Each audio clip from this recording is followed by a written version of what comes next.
कितने लोगों ने बनाया हुआ डायरी अलग से? अच्छा, कुछ लोगों ने सोच रहे हैं हाँ ना, करें नहीं करें। ठीक है। तो ये कोई बताना चाहेगा ये वैष्णव सदाचार, ये प्रभु जी लोग थोड़ा आगे आगे आ जाए, है ना, बहुत स्प्रेड होके बैठे हुए हैं, थोड़ा सा आगे आगे हो जाइए। तो कोई बताना चाहेगा वैष्णव सदाचार है क्या?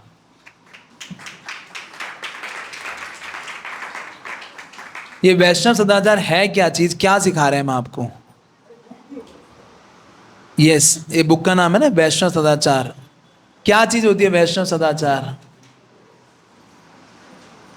वैष्णव सदाचार क्या है? हाँ मोनिका माता जी। ओके, माता जी कह रही है वैष्णव होने के बाद हमारा कैसा आचरण होना चाहिए। सदाचार मतलब सदा आचरण कैसा करता है एक वैष्णव, वो है वैष्णव सदाचार। और यही आचरण हम किस तरीके से करते हैं, यही आचरण आपको कैसा करना होगा, कहाँ जाके? भगवान के धाम जाके।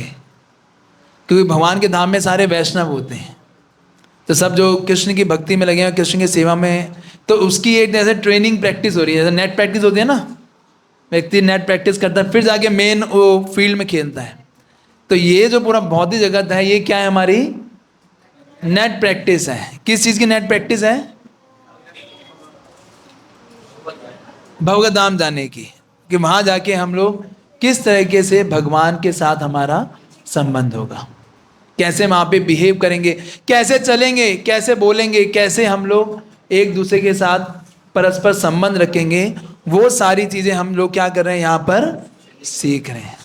जैसे अभी आप लोग, कई लोग नासिक गए, कई लोग मायापुर गए, तो ये धाम ही तो है। धाम में कैसे एक दूसरे के साथ भक्त लोग रहते हैं, है ना। आप लोग पहली बार इतने टाइम तक भक्तों के साथ में रहे होंगे, कैसा अच्छा लग रहा था या टॉर्चर लग रहा था? सही में कई बार टॉर्चर भी लगता है लोगों को। अरे घर में होते तो आराम से बैठ के एसी में घूम रहे होते, या एसी में, है ना, मोबाइल में आराम से अपना जो करना था कर रहे होते। ये क्या है, हर दिन अभी ये क्लास, अभी ये क्लास, अभी ये करो, है ना। होता हुआ, ऐसा नहीं हुआ? सच्ची बोल रहे हो आप लोग? तो वो एक्सपीरियंस है वैष्णव सदाचार, है ना। कि वैष्णव सदाचार के माध्यम से हम ये सीखते हैं कि किस तरीके से हमें एक अच्छा व्यवहार करना है, और उससे क्या फायदा होगा हमें, क्या फायदा होगा अच्छा व्यवहार करने से? Yes Prabhu ji, what's is good name? Raman Prabhu. कैसे भक्ति और कैसे बढ़ेंगे? How how how it will happen? हाँ,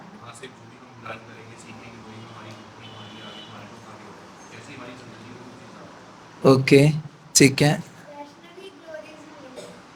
वैष्णव की ग्लोरीज मिलेंगी, क्या मतलब इसका?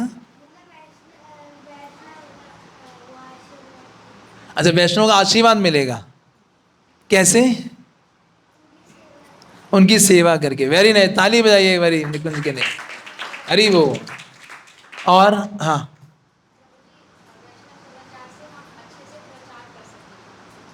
ओके, हम प्रचार हमारा इफेक्टिव होगा। और एक जो सबसे बड़ी चीज होती है भक्तों के बीच में,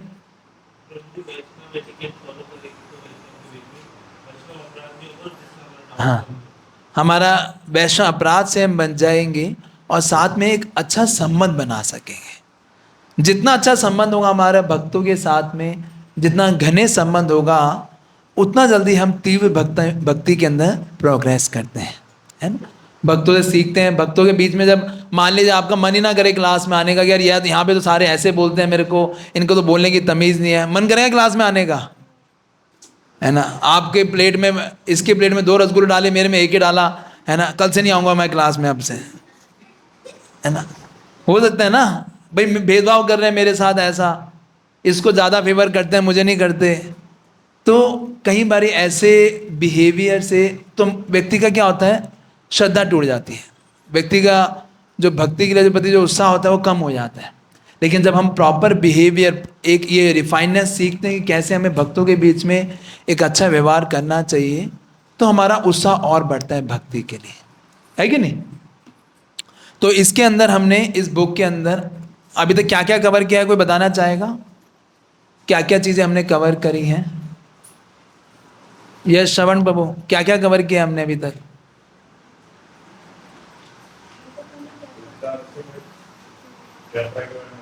लास्ट का हमने यात्रा के बारे में था।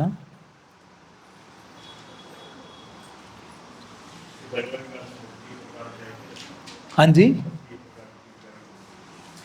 3 तरह की, वो तो आपकी क्लास में इंडिविजुअल क्लास लिया था तब मैंने बताया था। उससे इस वैश्य एटिकेट क्लास में क्या बताया था पुनीत प्रभु?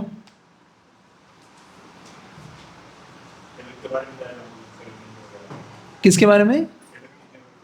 तिलक के बारे में हमने चर्चा की है। तिलक लगाते हो आप सारे 12 तिलक? कितने लोग लगाते हैं? अच्छा, सीधा हाथ खड़ा करो एक बार, सारे सब नहीं लगा पाते, है ना? तिलक के मंत्र याद हो गए हैं? पूरे 12 के 12 क्या क्या है? ओम केशवाय नमः, ओम नारायणाय नमः, ओम माधवाय नमः, ओम गोविंदाय नमः, ओम विष्णवे नमः, ओम मधुसूदनाय नमः, ओम त्रिविक्रमाय नमः, ओम वामनाय नमः, ओम श्रीधराय नमः, ऋषिकेशाय नमः, ओम पद्मनाभाय नमः, ओम दामोदराय नमः, ओम वासुदेवाय नमः। याद है? वेरी नाइस, हरि बोल। और हमने ये तरीका सीखा था कि किस तरीके से हमें मंदिर के अंदर प्रवेश करना चाहिए। आप लोग फॉलो करते हो सब लोग कि किस तरह से परिक्रमा करना है, कैसे हमें एंटर करना चाहिए, भगवान को प्रणाम करना चाहिए। और प्रणाम मंत्र भी हमने याद करने के लिए आप लोगों को दिए थे। और इसके साथ में हमने किया था कि आपको एक हरे कृष्ण महामंत्र की एक ट्यून सबको लर्न करनी थी। कर लिया सबने ट्यून लर्न? प्रभु जी ने किया? हरे कृष्ण महामंत्र की एक ट्यून बोला था ना लर्न करने के लिए। कौन सी ट्यून बोली थी? याद है किसी को? है? हाँ, 2 अंतरे वाली। वाह, बताइए कौन सी है?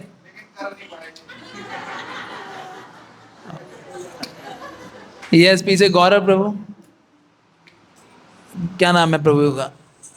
ये कमल प्रभु, आप बताओ। हाँ, अच्छा, आगे भी अशोक प्रभु, आप भी नहीं थे? था तो पता नहीं हुआ क्या, है ना? हमने एक ट्यून लर्न करवाई थी आप लोगों से, याद है किसी को? माता जी में किसी को आपको याद है? पूरी 3 अंतरों के साथ बोलो एक बारी। कृष्णा कृष्णा कृष्णा हरे हरे, हरे राम राम राम हरे हरे। ये पहला है ना? दूसरा क्या है? हरे कृष्णा कृष्णा कृष्णा हरे हरे, हरे राम राम राम हरे हरे, है ना? याद हो गया? ये दूसरा था। तीसरा क्या था? हरे कृष्णा कृष्णा कृष्णा हरे हरे, हरे राम राम राम हरे हरे। फिर आप इसको फास्ट भी कर सकते हो, ये तीनों को डबल उसमें कर सकते हो बीट्स में। हरे कृष्णा कृष्णा कृष्णा हरे हरे, हरे राम राम राम हरे हरे, हरे कृष्ण।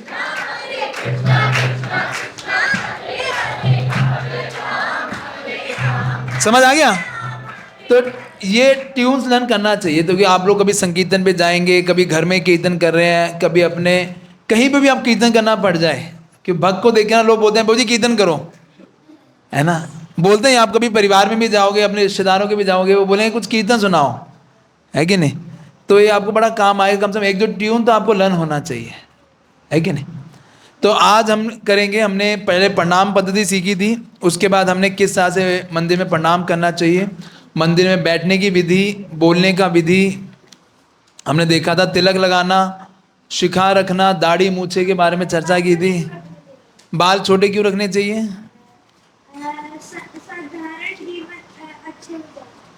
साधारण जीवन उच्च विचार, है ना। और इसके बाद हमने सामान्य व्यवहार तक चर्चा किया था, है ना, कि किस तरीके से हमें केयरफुल रहना चाहिए कि हम जो है रिप्रेजेंट कर रहे हैं इस्कॉन संस्था को, है ना। तो आज हम चर्चा करेंगे प्रवचन वर्ग। है आप सबके पास प्रवचन वर्ग? आपका पेज नंबर कौन सा है इसमें? इसमें है ये प्रवचन वर्ग, एक बार दिखाएंगे ये बुक।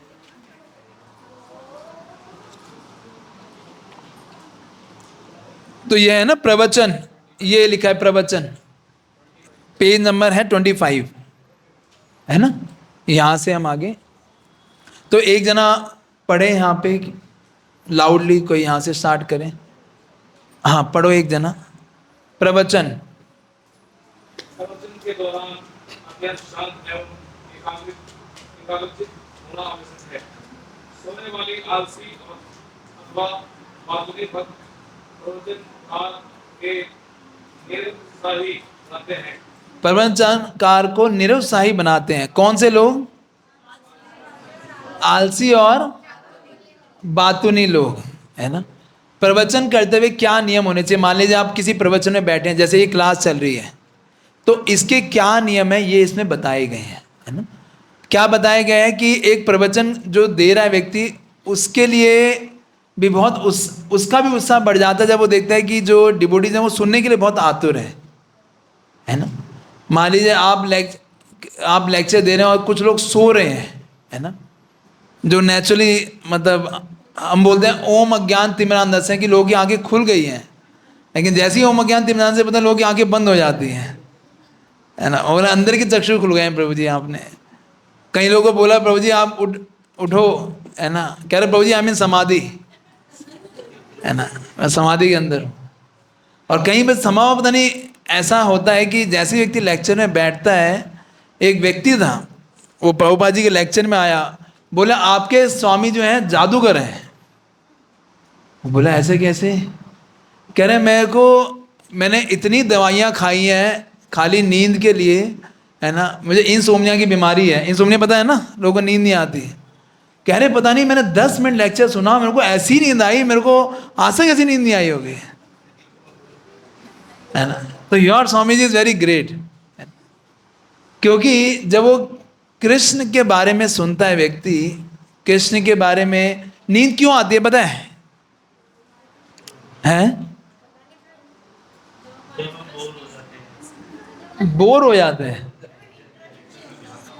इंटरेस्ट नहीं बनता है।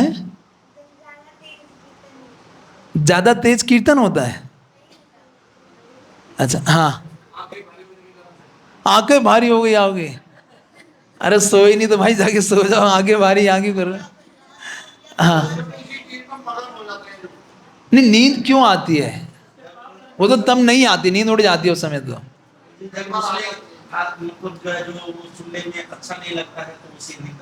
ओके, फोकस नहीं होते, एकाग्रचित नहीं होते हैं। और हाँ, उसमें कंफ्यूजन होता है, नींद नहीं आती, जब समझ में नहीं आता कंफ्यूज हो क्या रहा है ना, बताना क्या चाह रहे हैं ये। हाँ है, पाप कर्म सुनने नहीं देते उसे। हाँ यस,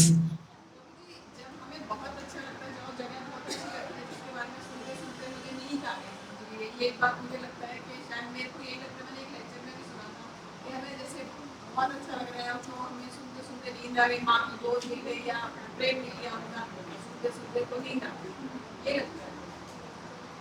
ये तो हमें पॉजिटिव बता रहे हो सोने का, यहाँ तो सुला दोगे सबको आप। हाँ हाँ, कनेक्ट नहीं हो पाते, या फिर आप लोग, जब हम लोग इज अ, अच्छा नींद आना ये मेरे ऊपर है या लेक्चरर के ऊपर है? मेरे ऊपर ही है ना। भाई बोला प्रभु जी आपने लेक्चर ऐसा दिया नींद आ गई, किसके ऊपर है ये? हमारे कमी मत बोलना, किसके ऊपर है? मेरे ऊपर है ना। क्यों नींद आती है, यहाँ पे बहुत अच्छे, यहाँ पे एक चीज लिखी गई है जो कि क्या है, शांत एवं एकाग्रचित्त। जब व्यक्ति पीसफुल नहीं होता ना, मन में बहुत सारे विचार उसके चल रहे होते हैं, उसको ये ध्यान आ रहा है अरे लेक्चर कब खत्म होगा, प्रसाद कब मिलेगा, है ना। कई बार ये चल रहा होता है, कभी कभी ये चल रहा होता है अरे घर में अभी वो गेस्ट आने वाले हैं, अभी घर के सुबह से काम वाली नहीं आई, काम कौन घर जाके निपटाना है, और ये बॉस ने प्रोजेक्ट दे रखा है वो दिमाग में चल रहा है ना। किसी से पैसे लेने थे वो पैसे देने आ रहा था, कुछ ऐसी काफ़ी सारी चीज़ें दिमाग में व्यक्ति लेके बैठा होता है। तो जब लेक्चर के दौरान आए तो व्यक्ति को अब ये सोचना चाहिए कि अब मैं 2 घंटे जितना भी समय मैं दे रहा हूँ, देखो आप टाइम दे रहे हो कि नहीं दे रहे, यहाँ पे आप कुछ इन्वेस्ट ही कर रहे हो ना, यहाँ पे अपना समय दे रहा तो आदमी इन्वेस्ट कर रहे हैं। तो व्यक्ति को क्या सोचना चाहिए कि मैं जब ये समय दे रहा हूँ तो इसको बेस्ट इन्वेस्टमेंट मेरा होना चाहिए। तो इसलिए यहाँ पे पहले लिखा जा रहा है प्रवचन के दौरान अत्यंत शांत और कैसा होना चाहिए, एकाग्रचित होना चाहिए। ये किसकी जिम्मेदारी है? फिर हमारी। ये किसकी जिम्मेदारी है? तो अपने मन को थोड़ा शांत करना चाहिए, ये हमारी जिम्मेदारी है कि हम थोड़ा पीसफुल होकर बैठें। अभी सोचना चाहिए कि भाई एक जितने समय के लिए मैं यहाँ पे समय देने के लिए आया हूँ, तो let me concentrate into the class. अपने मोबाइल को साइलेंट कर देना चाहिए। मोबाइल सबसे बड़ा शैतान है हमारा। थोड़ा सा भी ऊपर नीचे होगा मोबाइल में हाथ चला जाता है व्यक्ति, व्हाट्सएप देखने लग जाता है, वो अपने नोट्स देखने लग जाएगा, और ये नोटिफिकेशन और ये बजते रहते हैं बीच बीच में, ये आप कंसंट्रेट कर ही नहीं पाओगे कभी भी। तो ये जिम्मेदारी लेक्चरर की नहीं है, ये जिम्मेदारी किसकी है? मेरी है कि हम अपने मन को शांत कर। जब आप कथा सुनने आए हो तो इसमें कथा आती है किसकी? एक था, आपने सुनी है कभी कथा ये गोकर्ण और धुंधकारी? कितने लोगों ने सुनी है कथा गोकर्ण और धुंधकारी की? सुनिए आप लोग, कई लोगों ने सुनी है। गोकर्ण क्या था? वो एक ब्राह्मण का बेटा था जो कि किससे पैदा हुआ था? गाय की उससे पैदा हुआ था। एक काम कर सकते हैं, मैं मोबाइल निकालो सारे, मोबाइल निकालिए सारे। सबको साइलेंट करना आता है? ये सबके पास है मोबाइल? अब जिसका भी मोबाइल बजेगा उसको क्या पनिशमेंट करना चाहिए? 2 दिन में फोन हैं?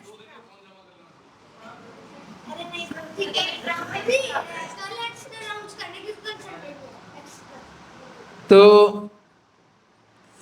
कीप योर मोबाइल है ना, इसको मोबाइल के अंदर देखो साइलेंट का ऑप्शन होता है एक, क्योंकि ना बहुत बार बार बहुत डिस्टर्बेंस इसके अंदर, या तो इसको साइलेंट कर लीजिए या वाइब्रेट मोड पे डाल लीजिए ताकि डिस्टर्बेंस ना हो। तो वो जो धुंधकारी था, बाद में क्या होता है, बहुत ही वो उल्टे सीधे कार्य करने लगता है, और जो गोकर्ण था वो बहुत अच्छा था, और जो धुंधकारी था वो ऐसे गलत कार्य करते करते उसकी बीवियां उसको मार डालती है। 5 बीवियां थी उसकी, वो उसे मार डालती हैं क्योंकि वो उनको सेटिस्फाई नहीं कर पाता, उनको पैसे नहीं देता, उनको कार्य नहीं कर पाता। और वो धुंधकारी क्या बन जाता है? एक प्रेत आत्मा बन जाता है। प्रेत आत्मा बनने के बाद उसे समझ नहीं आ रहा होता कि उसका वो आत्मा बन के सब जगह घूम रहा होता है। प्रेत आत्मा पता क्या होती है? कभी देखा होगा आप लोगों ने, देखा मतलब दिखती नहीं है, मतलब किसी बॉडी में आते हुए देखा होगा आप लोगों ने, पिक्चरों में देखा होगा, कहीं ना कहीं किसी के अंदर बोलते हैं ना आत्मा आ गई, कि वो होती है ऐसी प्रेत आत्मा जिनकी मुक्ति नहीं होती। जो व्यक्ति सुसाइड करता है या किसी की अकस्मात मृत्यु होती है, अगर उसका पिंडदान प्रॉपर ना हुआ तो वो प्रेत आत्मा बन जाता है ना। ये शास्त्रों में बताया गया इस तरीके से, और वो मुक्ति नहीं होती, उसको वो भटकता रहता है, उसके पास शरीर नहीं होता, उसकी इच्छाएं सेटिस्फाई नहीं हो पा रही, तो बहुत परेशान, बहुत ही एक तरह से पूरा फ्रस्ट्रेटेड रूप में वो घूम रहा होता है सब जगह। तो वो धुंधकारी जो था वो गोकर्ण के पास आया और बोला कि मेरी मुक्ति कराओ कुछ भी करके। तो गोकर्ण ने सूर्य भगवान की उसने तपस्या करी, उससे पूछा और ऐसा कुछ उपाय जाना। तो किसी ने बोला आप क्या करो, भागवतम सप्ताह रखवाओ। और भागवतम सप्ताह रखवाने के बाद हर दिन क्या होता था, उस जो गोकर्ण जो धुंधकारी था उसने एक बांस के अंदर, जिसमें 7 होता ना, बांस में 7 वो होती हैं गांठें होती हैं, तो हर दिन एक गांठ खुल जाती थी उसमें से एक एक दिन में। और 7वें दिन जब वो कथा खत्म हुई तो वो जो धुंधकारी था उसको वैकुंठ से प्लेन आया और उसको कहाँ लेके जा रहे थे, भगवान के धाम लेके जा रहे थे। तो जो गोकर्ण था वो बोला हमने भी भागवतम कथा सुनी, सारे गांव वालों भी कथा सुनी कि हमारा कुछ नहीं हुआ, ये जो धुंधकारी है ये कथा सुन के भगवान के धाम जा रहा है। बोला ऐसे कैसे? तो उसने उन कथाकार से पूछा, बोला जो जो धुंधकारी था ना, ये इतना एक तरह से तड़प रहा था उस कथा के लिए, सुनने के लिए, इतना ईगर था कि ये रुक नहीं पाता, इसको बस चाहिए था किसी तरह से मेरा उद्धार हो जाए। उस ईगरनेस के साथ में वो एक कथा को सुन रहा था, इसलिए इस धुंधकारी का क्या हो गया, ये उतनी ईगरनेस, उतनी अटेंशन, उतनी एकाग्रचित हो गए सुना, ये भगवान के धाम चला गया। और तुम लोग, क्योंकि तुम लोग सुन तो रहे थे लेकिन तुम्हारे अंदर वो ईगरनेस नहीं थी, वो आतुरता नहीं थी, हम कुछ जानना चाहते हैं, है ना, वो चीज के कारण तुम लोग अभी भी यहीं हो। फिर गोकर्ण ने दोबारा भागवतम कथा कराई और दोबारा पूरे गांव वालों ने, सबने बड़े उत्सुकता के साथ में, पूरे ध्यान पूर्वक, पूरे उत्साह के साथ पूरी उस कथा को सुना। पूरा का पूरा गांव और गोकर्ण सब भगवान के धाम चले गए। ये कथा कहाँ आती है, ये श्रीमद् भागवतम के महात्म्य में आती है। इसे लोग, ये भागवत सप्ताह का ये जो कल्चर है वहाँ से ये चालू हुआ है कि कथा कराने से क्या लाभ होता है। लेकिन मेन पॉइंट क्या है कि आप कितना ध्यान पूर्वक, कितना एकाग्रचित होके कि अब बस जब कथा सुन रहे हैं तो केवल क्या सुने, कथा ही सुने। कि वो कथा के बीच में जो इंटरेस्ट नहीं बनता, जो ये नहीं होता, उसके बीच में मेन कारण क्या होता है कि हम लोग एकाग्रचित नहीं होते, है ना। तो इसलिए जब आप क्लास में आ रहे हो, अपने 2 घंटे आप भगवान की सेवा में निकाल रहे हो, कि श्रवण करना एक बहुत इंपॉर्टेंट विधि है। श्रवण केवल ऐसा बताया जाता है, श्रवण करने के 4 बेनिफिट होते हैं, है ना। क्या केवल श्रवण करने के, आप कोई और एक्टिविटी नहीं करिए, केवल भगवान के विषय में श्रवण कर रहे हैं तो उसके 4 बेनिफिट होते हैं। ये श्रीमद् भागवतम का एक श्लोक है ना, 10वें अध्याय का 31वें पद, दिखाई दे रहा है,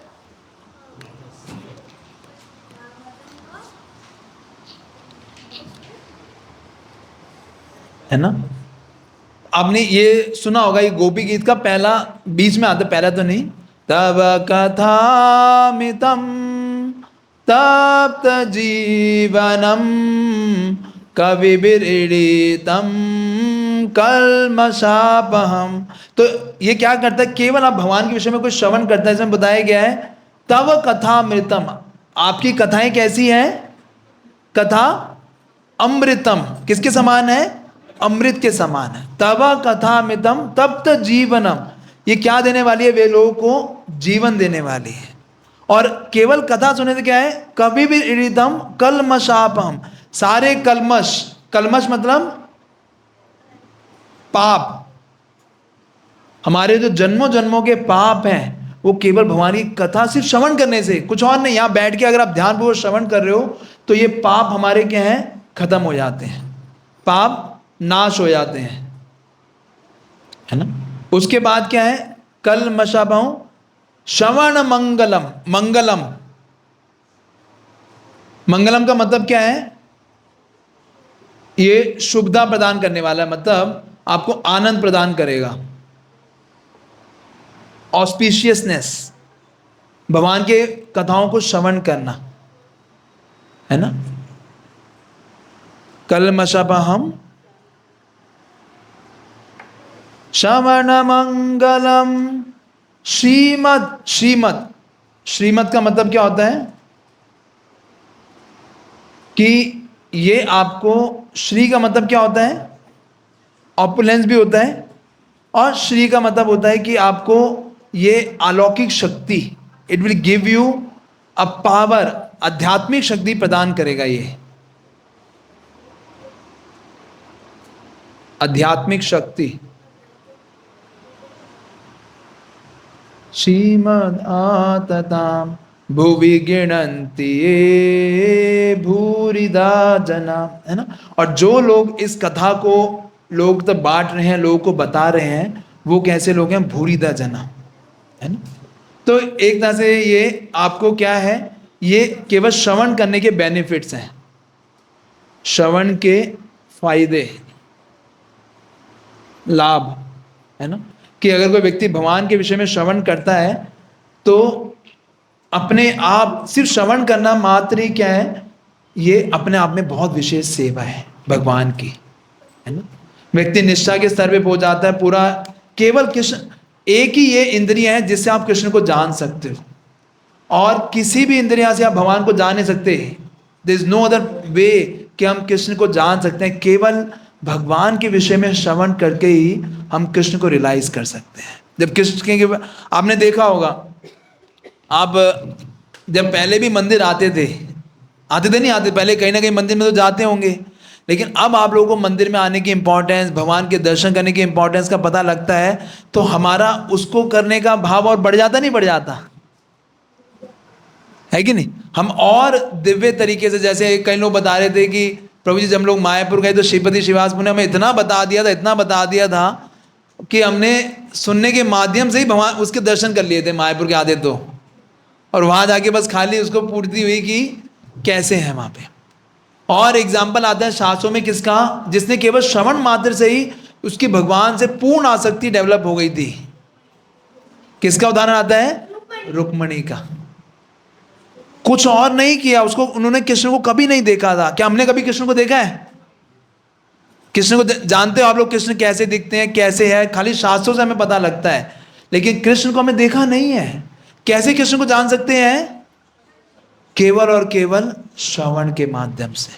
कि जब हम भगवान की लीलाएं, भगवान की कथाएं, भगवान के बारे में सुनेंगे तो कृष्ण से जो हमारी आसक्ति है, जो कृष्ण के प्रति हमें जाने की, भगवत धाम जाने की जो आसक्ति है, वो हमें कृष्ण के पास ले जाएगी, है कि नहीं? तो इसलिए ये श्रवण करना क्या है, बहुत ही इंपॉर्टेंट है, और कैसे करना चाहिए यहाँ पे बताया जा रहा है।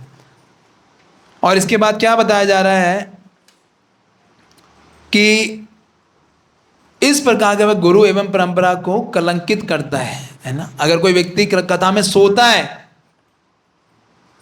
अगर मान लीजिए आपको नींद आ रही है तो क्या करना चाहिए? अब कहीं जेन्युइन है भाई, नींद आ रही है मेरे को, मैं रात को ढंग से सो नहीं पाया, या नहीं मन लग रहा, फिर भी नींद आ रही है बहुत, तो क्या करना चाहिए?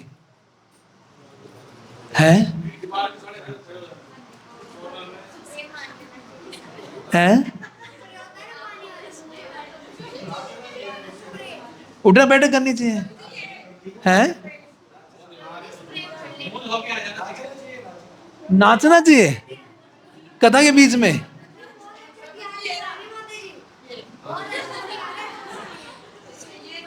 कई बार ये भी काम नहीं आता, कथाकार को लगे रो रहा है मेरी कथा सुन के, वो तो बहुत डेंजरस है। आप आंखों में मारो, लगे आंखों से आंसू आ रहे हैं, ऐसी मैंने कथा सुनाई है ना। चलो, एक तो इन्होंने बताया कि यस, अगर आपके आप कुछ पानी वानी तो वो लगा लीजिए, उससे थोड़ा अलर्ट हो जाता है व्यक्ति। और क्या कर सकते हैं? हैं ओके, कि इन्होंने जो बताया समझ आया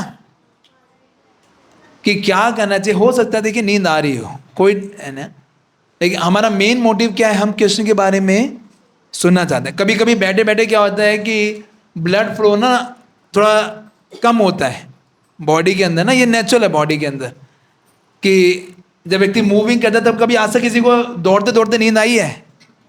कभी हमने जिंदगी में सुना हो कि वो व्यक्ति दौड़ते दौड़ते सो गया, वो है कि नहीं? क्यों? क्योंकि ब्लड फ्लो बहुत हाई रहता है।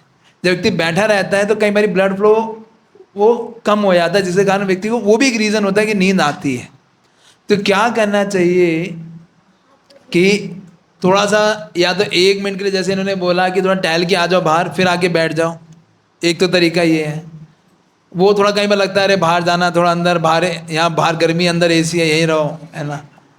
अगर फिर भी नहीं, अगर ऐसा हो सकता है तो सबसे अच्छा तरीका क्या है, खड़े होके, बीच में मत खड़े होइए, कहीं साइड में जाके खड़े हो जाइए, दैट इज़ मोर रिस्पेक्टफुल। और बल्कि वो ज़्यादा सिंसियरिटी ये है कि आप अपनी ईगरनेस को दिखा रहे हो कि यस, कि मैं सुनना चाहता हूँ लेकिन मैं स्ट्रगल कर रहा हूँ।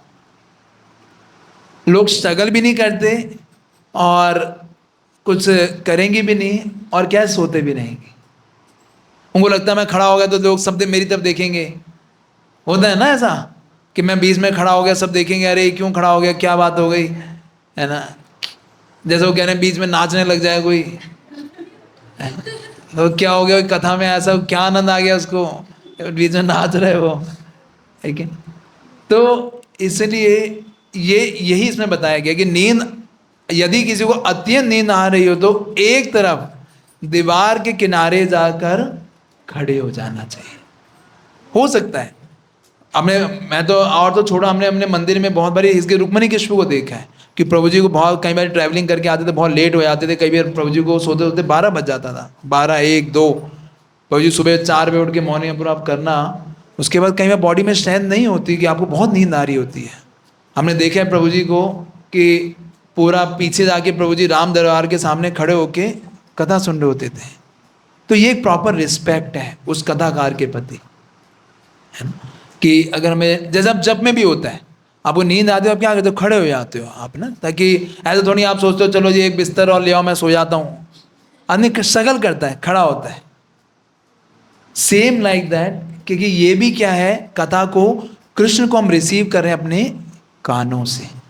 तो कभी ऐसा हो तो हम इस चीज का करना चाहिए। आसान है मुश्किल है? आसान है ना। और ये आपकी जेन्युइननेस को दिखाएगा। आपको लगेगा कि मेरी, बल्कि मेरे को ईगो की, कई बार लोगों को लगता है कि मैं सबके सामने कैसे खड़ा हूँ, बल्कि अगर आप खड़े होते तो लोग आपको ज़्यादा, वो it shows your eagerness, your genuineness. और सबसे बड़ी बात है, आप अपना समय दे रहे हो, यहाँ पर आ रहे हो, तो क्यों मैं इसको ध्यान से ना सुनूं? ठीक बात है नहीं कि मेरी बॉडीली लिमिटेशन क्यों मेरे इसमें सुनने में मेरी बाधा बने। और आप देखना, ये मेरा खुद का रियलाइजेशन है, जिन भक्तों का श्रवण बहुत अच्छा होता है, जो श्रवण करने में खूब अच्छे अलर्ट रहते हैं, प्रभुपाद जी को भी उनके गुरु ने यही चीज के लिए बोला था। प्रभुपाद ने बोला था क्योंकि तुम बहुत ध्यानपूर्वक सुनते हो, तो एक दिन ऐसा आएगा कि पूरा का पूरा विश्व जब तुम बोलोगे वो सुनेगा, जो कि आज हम देख रहे हैं। एक व्यक्ति ने ध्यानपूर्वक श्रवण किया, एक व्यक्ति ने अपने गुरु के वचनों को ध्यान से सुन के उसको पालन करने का प्रयास किया, आज उसका रिजल्ट देखिए, हम सारे लोग यहाँ बैठे हैं। पूरा विश्व उस एक व्यक्ति के अच्छे श्रवण से कैसे लाभान्वित हो रहा है। आप समझ पा रहे हैं? क्योंकि श्रवण हैज दैट पावर, कि श्रवण के अंदर वो शक्ति है जो आपके अंदर आध्यात्मिक क्रांति लेके आ सकती है। तो इसलिए जब हम अच्छे से श्रवण करेंगे, हम उसको सुनेंगे, तो ये हमारे ही नहीं, बहुत लोगों को इंस्पायर करता है। अगर आप चीज़ों को अच्छे से सुन रहे हो, आप अच्छे से उसको नोट कर रहे हो अच्छे से, और कई बार नींद उससे भी आती है कि जब व्यक्ति हम नोट्स नहीं बनाते। आप देखना, जब आप नोट्स बनाओगे ना, आपका माइंड इन्वॉल्व रहेगा कि आपको क्या करना है, आगे क्या क्या पॉइंट्स हैं, आप कनेक्ट कर पाओगे। जब नोट्स नहीं बनाते तो व्यक्ति वो खाली मन में कुछ विचार चल रहे होते हैं, वो कनेक्ट ही नहीं कर पाता, हो क्या रहा है, पहले ये पॉइंट बताया था, अच्छा अब यहाँ तक पहुँच गए, अच्छा और क्या है जी, और क्या है, उसको वो कनेक्ट करना बड़ा मुश्किल हो जाता है। अगर आपके पास मोबाइल लैपटॉप, मतलब ये नहीं है, आपके पास नोटबुक नहीं है, आज का मोबाइल में तो सब कुछ कर सकते हो आप, इतने सारे उसमें ऐप्स आते हैं नोट्स बनाने के, you can makes notes app, ऐसा कुछ कर सकते हैं। समझ पा रहे हैं इस चीज़ को? आपका है किसी का एक्सपीरियंस नोट्स बनाने का, कि नोट्स बनाते तो काफ़ी अलर्ट रहते हैं हम लोग? कितने लोगों का ऐसा एक्सपीरियंस है ना? हमें से कई लोगों का है ऐसा एक्सपीरियंस। तो जब हम नोट्स बनाएंगे, अलर्ट, जब पूरा ध्यानपूर्वक सुनेंगे, तो it will remain very focused, है ना। अब इसना तीसरा पॉइंट इसके अगले ही है, जो ये कि इससे पहले मंदिर में बैठने के संदर्भ में सुझाए गए नियमों का अक्षरण पालन करना चाहिए। प्रवचन के दौरान मंदिर में अथवा जिस दौरान पर प्रवचन हो रहा हो उस कमरे के अंदर बाहर घूमना वर्जित है, क्योंकि इससे प्रवचन में बाधा उत्पन्न हो सकती है। कि बीच में घूमने का मतलब क्या है? जैसे ये कर रहा है भाई, लोगों का अटेंशन तो डाइवर्ट होता ही है ना। तो ऐसे केसेस में इसमें लिखा भी हुआ है कि जब ऐसे बच्चे हों, लेकिन माताओं पिताओं को अपने बच्चों का ख्याल रखना चाहिए। यदि बच्चे शोर मचा रहे हो तो उन्हें मंदिर से बाहर ले जाएं।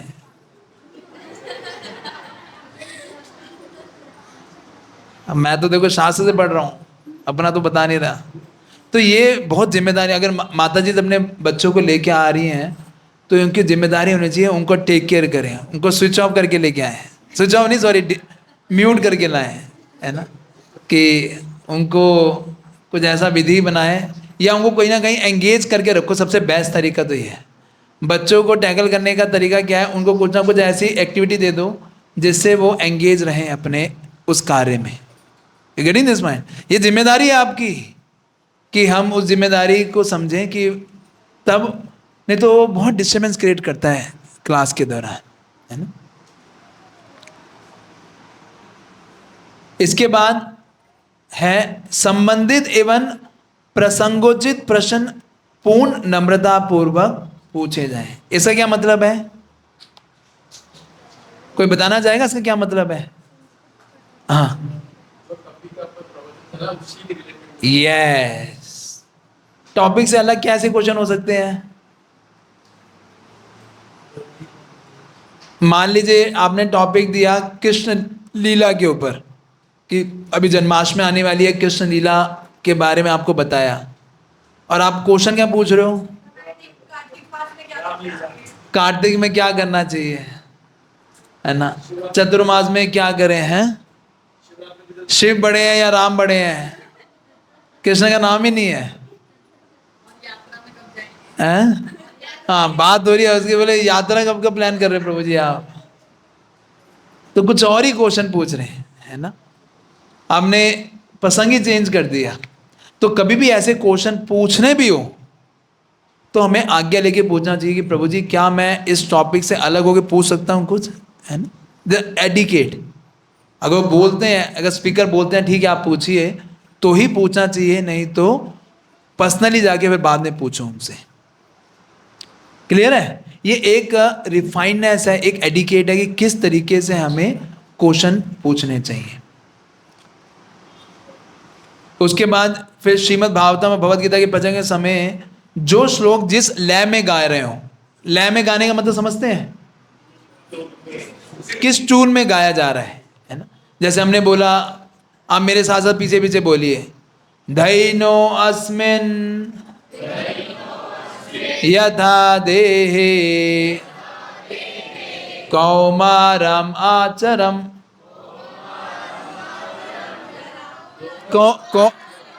कौमारम यौवनम जरा, है ना। तथा देहांतर प्राप्ते धीरस्तन्न मुह्यति। तो आप लोगों ने सबने बिल्कुल लय में गाया है कि नहीं? लेकिन कई बार क्या होता है, बिना लय के चला जाता है, वो कुछ और गा रहा है, आप कुछ और गा रहे हो। जैसे मैंने एक बारी अपनी क्लास के अंदर एक बारी किसी को, हमने भागवतम का श्लोक उच्चारण किया, पहला जो सबसे पहला श्लोक है, जन्मादियस्य यतो अन्वयादितरतस् चार्थेषु अभिज्ञासरान् तेने ब्रह्मदयादि कवये मूयन्ति यत्सूरया तेजो वारिमिदां यथा विनिमयो यत्ति सर्गो मिषा दाम्ना सेन सदा निरस्तकुहकं सत्यम परम धीमहि। तो ये पहला श्लोक है, खाली एक श्लोक है, बहुत बड़ा है ये, है ना। अब जब ये श्लोक मैंने गाया तो किसी और व्यक्ति ने कुछ और ही ट्यून में गा दिया। उसने गाया कौन सा ट्यून? जन्मादियस्य यतो अन्वयादितरतश्चार्थेषु अभिज्ञासरान् तेने ब्रह्म हृदयादि कवे मुयंति यत सूर्या तेजो वारी मिदाम यत विनिमयो यति सर्गो मिषा धामना स्वेना सदा निरस्त कुहम सत्यम परम धीमहि।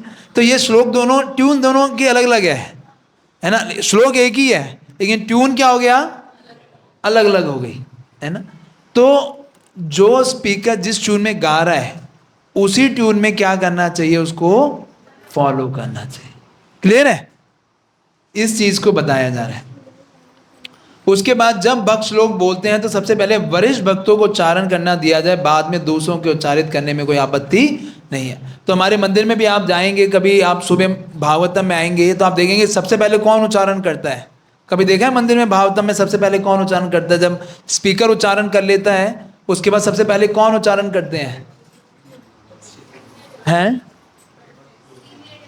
कौन कौन पता, नाम पता है किसी को? हैं? हमारे मंदिर में जैसे सबसे सीनियर है इसके राम राघव प्रभु हैं या बरा प्रभु हैं, जो हमारे को प्रेसिडेंट भी है मंदिर के। श्याम कृष्ण प्रभु हैं, इसके रुक्मणी कृष्ण प्रभु जी हैं, मुरली कृष्ण प्रभु जी हैं। तो वो लोग होते हैं सबसे पहले वो लोग उच्चारण करते हैं। जब वो लोग उच्चारण कर लिए फिर क्या करते हैं आप देखोगे, उसके बाद दूसरे डिवोटीज उच्चारण करते हैं, है ना। तो ये एक एडिकेट है रिस्पेक्ट देने का कि प्रभु जी पहले आप कीजिए, हम बाद में। क्लियर है? कोई क्वेश्चन है इसमें पूछना है कुछ और? श्रवण में, प्रवचन में कैसे बैठना चाहिए, कैसे हमें क्वेश्चन पूछना चाहिए और किस तरीके से हमें फॉलो करना चाहिए, ये इसमें बताया गया है। ठीक है, कोई क्वेश्चन पूछना है इसमें? हाँ,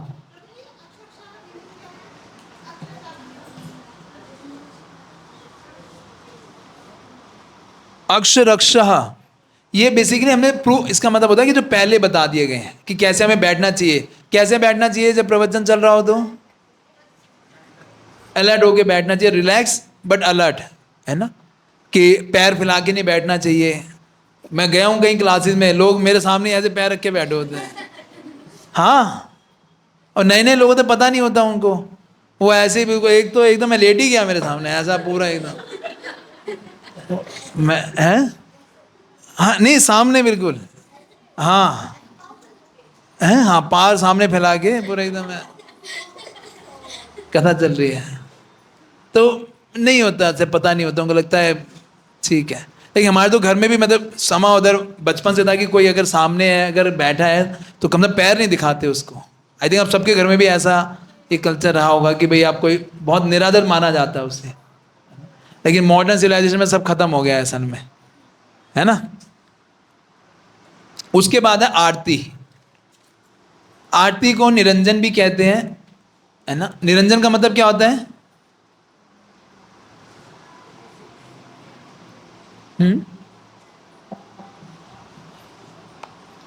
अंजन। अंजन किसे बोलते हैं? अंजन नहीं पता आप लोगों को? काजल को बोलते हैं अंजन, है ना।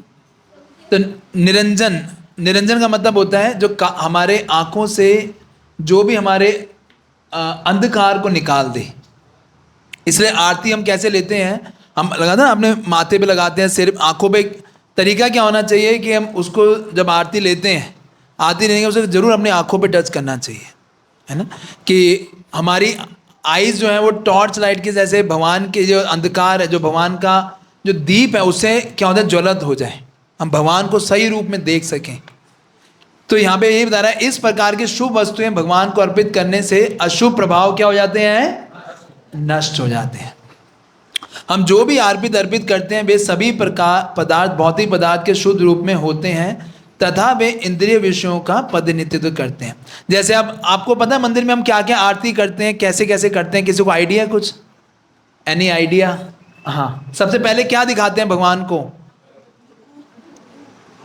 धूप या अगरबत्ती। ये किसको दिखाता है? कोई आप लिखोगे यहाँ पे, ये धूप अगरबत्ती किस चीज को डिनोट करता है? यहाँ पे लिखो, यहाँ पे धूप लिखो, धूप अगरबत्ती, इसको मिटा दो। हाँ, ये लिख लिया ना सबने आपने। तो ये किसको दिखाता है? आरती में हम जो सारे एलिमेंट्स हैं ये क्या चीज है ये पता होना चाहिए, है ना। सबसे पहले क्या ऑफर करते हैं भगवान को?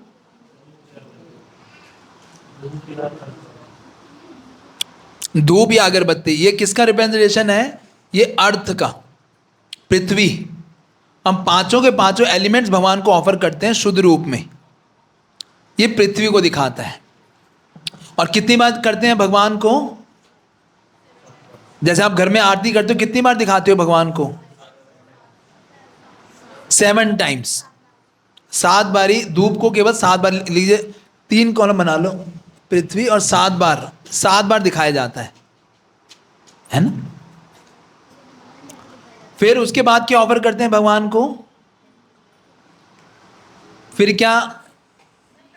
उसके बाद पंचदीप। अब घर में है तो एक दीप भी कर सकते हो, लेकिन उसके बाद हम पंचदीप दिखाते हैं। 5 उसमें लौ होती हैं। और उसको कैसे दिखाया जाता है? 4 2 3 7। 4 बार चरणों पे, 2 बारी भगवान की नाभि पे, 3 बार भगवान के मुख के ऊपर, और 7 बारी पूरे शरीर के ऊपर। लिखे रहे यहाँ पे 4 2 3 7।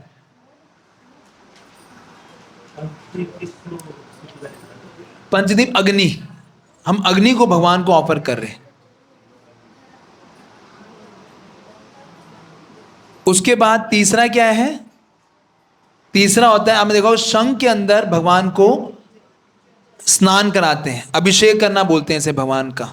उस पानी के अंदर जरूर गंगा जल होना चाहिए। अब घर में जब आप करते हो तो गंगा जल हो या यमुना का जल हो या कोई ना कोई पवित्र नदी का जल जरूर होना चाहिए, है ना। तो उसको हम 3 और 7 बार ऑफर करते हैं। 3 बार भगवान के मुख, वो उनके क्या बोलते हैं, ये माथे के ऊपर, और 7 बारी पूरे शरीर के ऊपर। ये है जल को अर्पण कर रहे हैं हम लोग। 3 बारी उनके माथे पे और 7 बारी पूरे शरीर पे। केवल इन दोनों में ही थोड़ा चेंज होता है, और सारी चीज 7-7 बार ऑफर करते हैं भगवान को, ठीक है। तो तीसरा हो गया क्या? शंख से जल। जल बेसिकली हम शंख से भगवान को अर्पित करते हैं। 2 तरह के शंख होते हैं, एक तो होता है बजाने वाला, एक होता है जिसे हम अभिषेक करते हैं, है ना। तो ये अभिषेक वाले जल से भगवान को अर्पित किया जाता है। उसके बाद चौथी चीज जो भगवान को ऑफर करते हैं वो क्या है? वस्त्र। हमें देखा होगा ना कि भगवान को हम वस्त्र दिखाते हैं, देखा नहीं देखा, है ना, रुमाल दिखाते हैं। तो ये भी एक तरह से पृथ्वी का ही है कि वस्त्र जो है पृथ्वी से जो सारा धान है उसी से उगता है। पृथ्वी, जल, वायु, आकाश और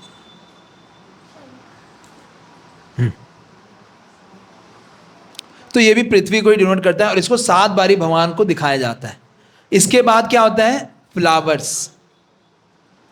भगवान को 7 बारी पुष्प अर्पण किए जाते हैं, और ये हम हर विग्रह को अलग अलग दिखाते हैं। आगे मान लीजिए घर में कृष्ण बलराम है तो कृष्ण को अलग दिखाएंगे, बलराम जी को अलग, राधा कृष्ण तो राधा रानी को अलग, कृष्ण को अलग, है ना। गौर निताई तो गौर को अलग, निताई को अलग। तो सबको ये 7-7 बारी दिखाते हैं जो मेन विग्रह होते हैं। और लास्ट में सिर्फ किनको? श्रील प्रभुपाद जी को 7 बार दिखाते हैं। सबको दिखाने की जरूरत नहीं है, मतलब पूरी गुरु परंपरा को करेंगे तो पता नहीं, फिर तो आप सिर्फ पूरे दिन आरती ही करते रह जाओगे। तो मेन डीटीज को ये सब करते हैं और प्रभुपाद जी को करते हैं, और जो दीक्षित भक्त हैं वो अपने गुरुदेव को भी करते हैं।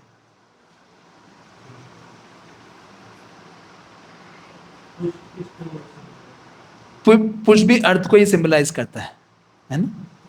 इसके बाद होता है क्या? चामर। चामर देखा होगा ना, वाइट याक तेल बोलते हैं उसे। तो ये चामर भी जो है ये भी 7 बार हम भगवान को ऑफर करते हैं इस तरीके से। बट थोड़ा ढंग से पकड़ के करिएगा, 1-2 बार में देखा लोग या तो आगे फेंक देते हैं उसे या वो पीछे गिर जाता है ना। तो आराम से कीजिए। कई लोग पूरा घुमा रहे होते हैं ऐसा, पूरा वो ऐसा, वो भगवान को ऑफर करने के लिए। इससे हम भगवान को वायु अर्पण कर रहे हैं, एक तरह से वायु, है ना। ये भी 7 बारी दिखाते हैं। और लास्ट आइटम जो होता है वो क्या होता है? मोर पंख, है ना। इससे भी हम भगवान को वायु को अर्पण कर रहे होते हैं 7 टाइम्स। और शंख 3 बार बजाते हैं, स्टार्टिंग में भी और एंड में भी। आरती जब स्टार्ट होती है तब भी 3 बार शंख। शंख सिंबलाइज करता है ईथर को, ईथर और साउंड को। पृथ्वी, जल, वायु, आकाश और पृथ्वी हो गया, वायु हो गया, अग्नि हो गया, जल हो गया और आकाश। आकाश हम करते हैं शंख के द्वारा। जब शंख हम बजाते हैं तो ये शंख, क्योंकि आकाश से ही साउंड जनरेट होती है ना। जैसे ये क्या हुआ कि ये मैंने आकाश को, साउंड कहाँ से जनरेट हुआ, आकाश को आपने उसको वो कर दिया, कॉन्ट्रैक्ट कर दिया, ऐसे बोलते हैं, है ना। तो इससे साउंड जनरेट होता है। तो हमने शंख, इसे 3 बारी शंख आप बजाओगे ना, आपकी बहुत सारी बीमारियां तो वैसे ही खत्म हो जाएगी, ऐसा बताया जाता है। शंख के अंदर बहुत सारी ऐसी चीज़ें होती हैं जो आपके ENT सिस्टम को बहुत हेल्दी रखता है। मेडिकल पॉइंट ऑफ से ही बता रहा हूँ। कुछ कहना चाह रहे हैं प्रभु जी? हाँ। अब ये एक सॉरी मैं, इसमें ये तो है पूरा सिस्टम जो मंदिर में फॉलो होता है। और अगर आपके घर पे विग्रह हैं तो हमें इतना करना चाहिए, कम से कम एक पूरी आरती भगवान को ऑफर करना चाहिए पूरे दिन में। या तो मंगल आरती करो या फिर आप भगवान को श्रृंगार आरती में पूरा ऑफर करो। हमारे मंदिर में सुबह ये पूरा ऑफर होता है। श्रृंगार आरती में 3 चीज़ें ऑफर होती हैं। क्या क्या नहीं, श्रृंगार आरती में केवल चामर दिखाते हैं भगवान को, केवल चामर। और फिर उसके बाद जो बाल भोग की आरती होती है उसमें 3 चीज़ें दिखाते हैं, धूप, धूप, पुष्प और चामर। 3 चीज़ें दिखाई जाती हैं, नहीं 4, और मोर पंख।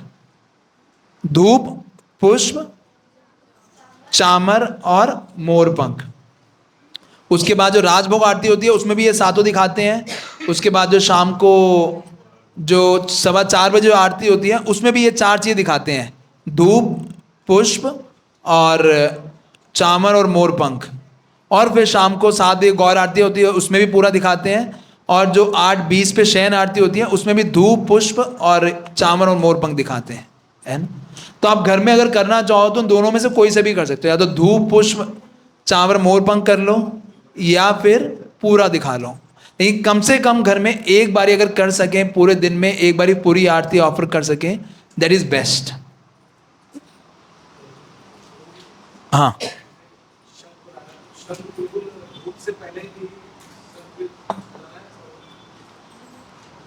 आरती के स्टैंड, वैसे तो ऑल्टर खोलने से पहले शंख बजाना चाहिए। जब भगवान के दर्शन करने से पहले पहले शंख बजाओ। शंख को थोड़ा पानी डालो ऊपर, है ना, उसमें शंख बजाओ और फिर उसके बाद आप ऑल्टर को खोलिए, भगवान के दर्शन कीजिए, फिर आरती चालू कीजिए। और साथ साथ में अगर घर में अकेले ही हैं, 2 जने हैं, तो एक जना आरती कर ले, एक जना गा ले। अगर अकेले ही हो तो गाते भी रहिए, आरती भी करते रहिए। बहुत सारे गृहस्थ ऐसे भी करते हैं क्योंकि घर में बड़ा मुश्किल होता है, इतने सारे लोग होते हैं, किसी को लेट सोया है, कुछ है, कोई प्रोग्राम्स हैं, बच्चों की अलग अलग चीज़ें होती हैं, है ना। हाँ, घंटी जो होती है उसमें गरुड़ जी होते हैं ऊपर, है ना। तो गरुड़ जी के ऊपर मुंह नहीं रखते, हाथ अंगूठा नहीं रखना चाहिए, गरुड़ जी सामने रहने चाहिए। अभी है नहीं तो मैं दिखाता आप लोगों को, है यहाँ पे किसी बैल तो नहीं होगी। तो वो बैल को कभी भी लोअर पार्ट से नीचे नहीं बजाते, ऐसे नहीं बजाते, ऊपर रख के बजाना चाहिए। हमारे लोअर पार्ट से नीचे अगर आरती करते हुए टच हो जाता है तो फिर हमें हाथ धोना चाहिए। लोअर पार्ट से मतलब आपके एब्डोमेन से नीचे का जो है आपका हाथ टच नहीं होना चाहिए आरती करते हुए। केवल अब आरती कर रहे हो तो उसमें टच नहीं करते नीचे। तो इस तरह से हम डेली भगवान को, आप चाहें तो छोटी आरती या बड़ी, लेकिन डेली ऑफर करना चाहिए। करते हैं आप में से वैसे कितने, कोई लोग करते हैं कुछ भी? घंटी तो बजानी चाहिए। घंटी तो सब में है, सातों के साथ में घंटी बजेगी। शू में क्या होगा, आप घंटी भी बजाओगे और ऐसे ही ये भी चलेगा। अब घंटी भी बजेगी और ये भी चलेगा, दोनों हाथ। हाँ, दोनों ऐसे ऐसे चलेंगे, कुछ ना कुछ ऐसा होगा, लेकिन वो हैबिट के बाद हो जाएगा सही। हाँ हाँ, ऊपर इधर इधर रखना चाहिए, इधर में बजाना चाहिए। और क्वेश्चन? हाँ, गरुड़ जी पे आपका अंगूठा नहीं जाना चाहिए, उसको बीच में से पकड़ना चाहिए, इसलिए घंटी छोटी होनी चाहिए, बहुत बड़ी घंटी ना हो, ताकि आराम से पकड़ सके, भारी ना हो मतलब। हाँ, क्या क्वेश्चन सतीश भाई? हाँ मतलब नॉर्मली आप भगवान को ऑफर कर रहे हैं ना, ये अर्पण जैसे कर 7 बारी उनको दिखा के तो ऑफर कर रहे हैं भगवान के शरीर के ऊपर, ठीक है। राउंड ही करते हैं, इस तरह से ही दिखाते हैं। अब देखेंगे मंदिर में राउंड से ही उसको तरीका दिखाने का, 7 बार घुमाने का। कैंपर तो धूप के अंदर डाल दें ताकि धूप जले, नहीं तो धूप जलेगा कैसे, धूप तो कैंपर से जलेगा ना। और कुछ पूछना है इसमें? हाँ, खड़े होके, बैठ के कैसे करोगे आरती? अगर अच्छा ऑल्टर नीचे आपका मान लीजिए कि ऊपर, तो फिर हम नीचे बैठ के ही करनी पड़ेगी, फिर तो खड़े होके कैसे करोगे? लेकिन बेस्ट है कि खड़े होके करा जाए तो अच्छा है। नहीं लेकिन पुजारी तो खड़ा ही होता है ना, भक्त बैठ जाए, थक जाते हैं ना भक्त, तो खड़े खड़े 20-25 मिनट बैठ जाओ यार 5 मिनट, तो वो होता है। हाँ,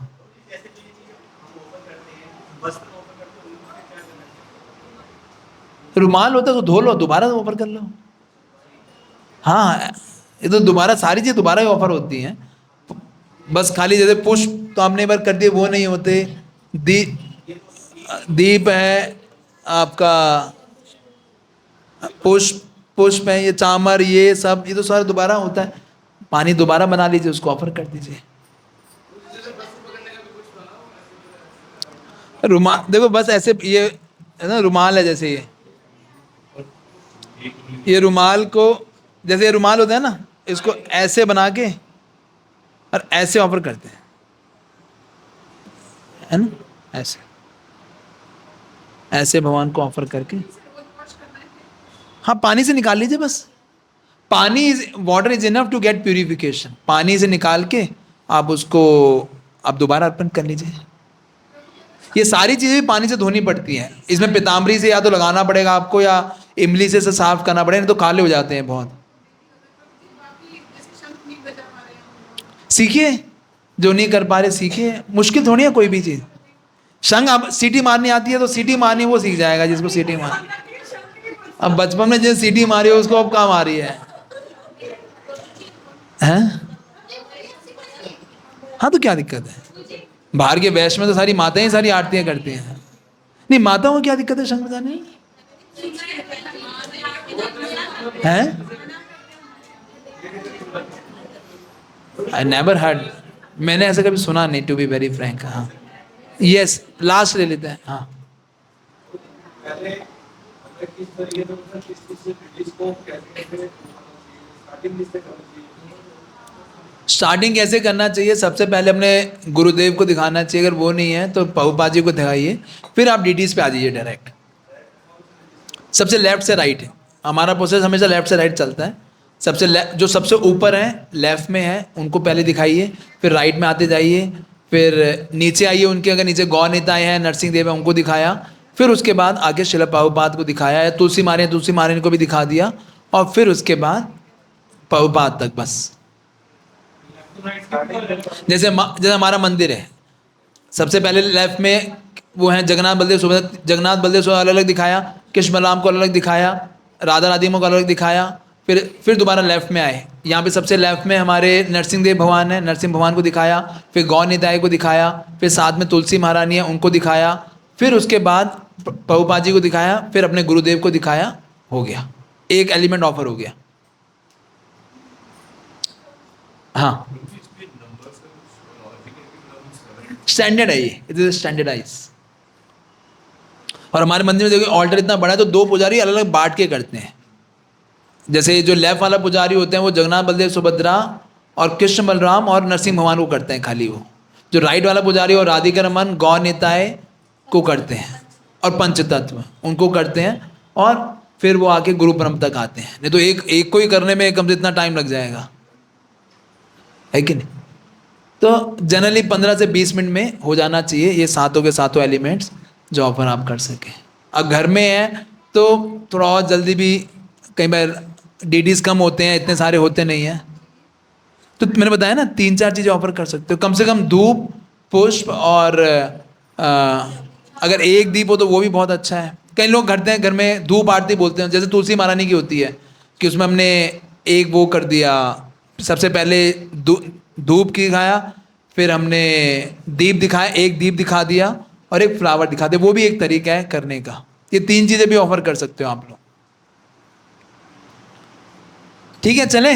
तो उस आरती को फिर कैसे लेना चाहिए, जब वो आरती हमारे, जब हम मंदिर में आते हैं तो उस आरती को अपनी आंखों पे लगा के उसे भगवान का आशीर्वाद समझ के उसे रिसीव करना चाहिए और प्रार्थना करना चाहिए कि भगवान हमारी आंखें भी इस तरह से प्रज्वलित हो जाए, कैसे आपके ज्ञान से हमारे हृदय के अंदर ज्ञान जो है प्रज्वलित हो जाए।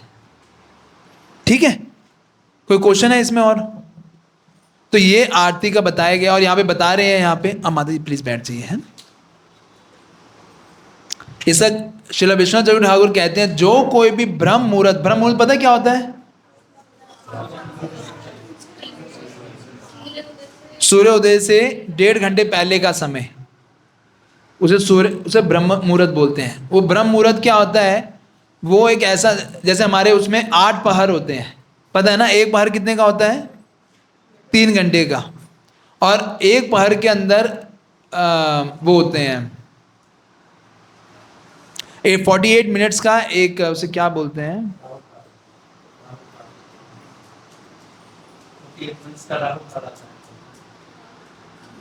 मतलब जैसे स्लॉट कॉल 48 मिनट। जैसे जनरली जो मंगल आरती होती है वो ब्रह्म मुहूर्त में की जाती है, तो हमारे मन में फिक्स है।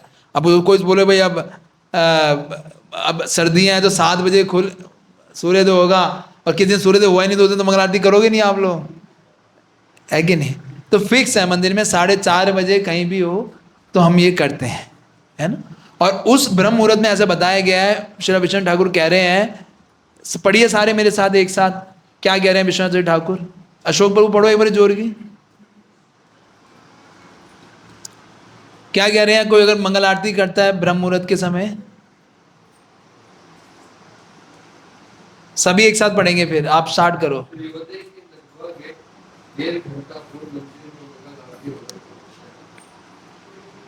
नहीं, उससे ऊपर पढ़ो पहले, उससे ऊपर। अरे उसके नीचे, ये यहाँ पे पढ़ो, ये है ना 17वीं शताब्दी के मध्य में अवतीर्ण हुए, मिला? श्रील विश्वनाथ ठाकुर कृष्ण महामत की गुरु शिष्य परंपरा के महत्वपूर्ण आचार्य हैं।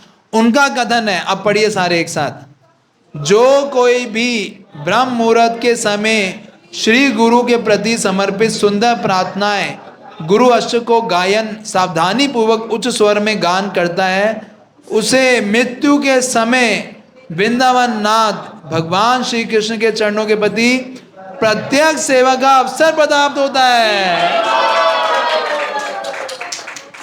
ना।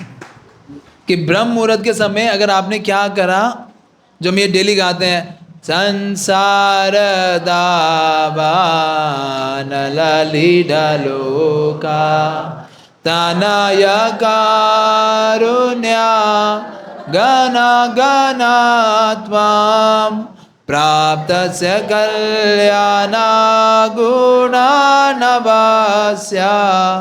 वंदे गुरो श्री चरणरविंदम महाप्रभु के दाना नित्य गीता वादितमाद्यान मनसोरसेना रोमांचकंपाशुतरंगा बाजू वंदे गुरो श्री चरणारविंद,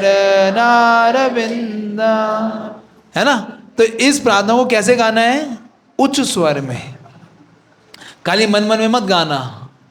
कैसे गाना है? उच्च स्वर में। तो बेस्ट तो ये है, वैसे आप मंगल आरती कम से कम हफ्ते में एक दिन आके जरूर अटेंड कीजिए मंदिर में, कम से कम एक दिन प्लान करना चाहिए। आप सारे लीडर्स हो, भक्तियोशा लीडर्स, प्लान कर सकते हैं कि हफ्ते में एक दिन, नहीं तो कम से कम 15 दिन में एक दिन, कि सारे भक्तियोशा लीडर्स आके, मतलब सारे भक्तियोशा मेंबर्स आके मंदिर में आप मंगल आरती अटेंड करें। किया है कि उन्हें मंगल आरती अटेंड मंदिर में? सभी, क्यों कोई है जिसने नहीं किया हो? अच्छा, प्रभु जी ने नहीं किया, प्रभु जी ने नहीं किया।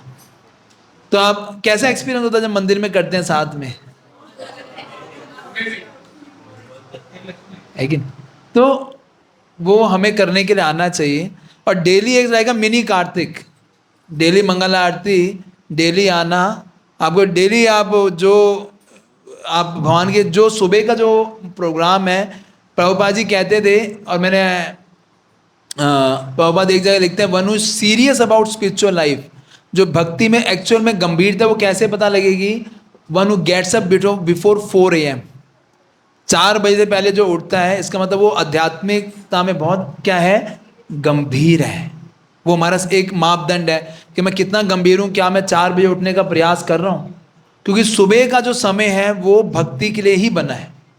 अगर आपने सुबह का समय को सही यूटिलाइज कर लिया तो आप देखना your life will be so excellent, so blissful.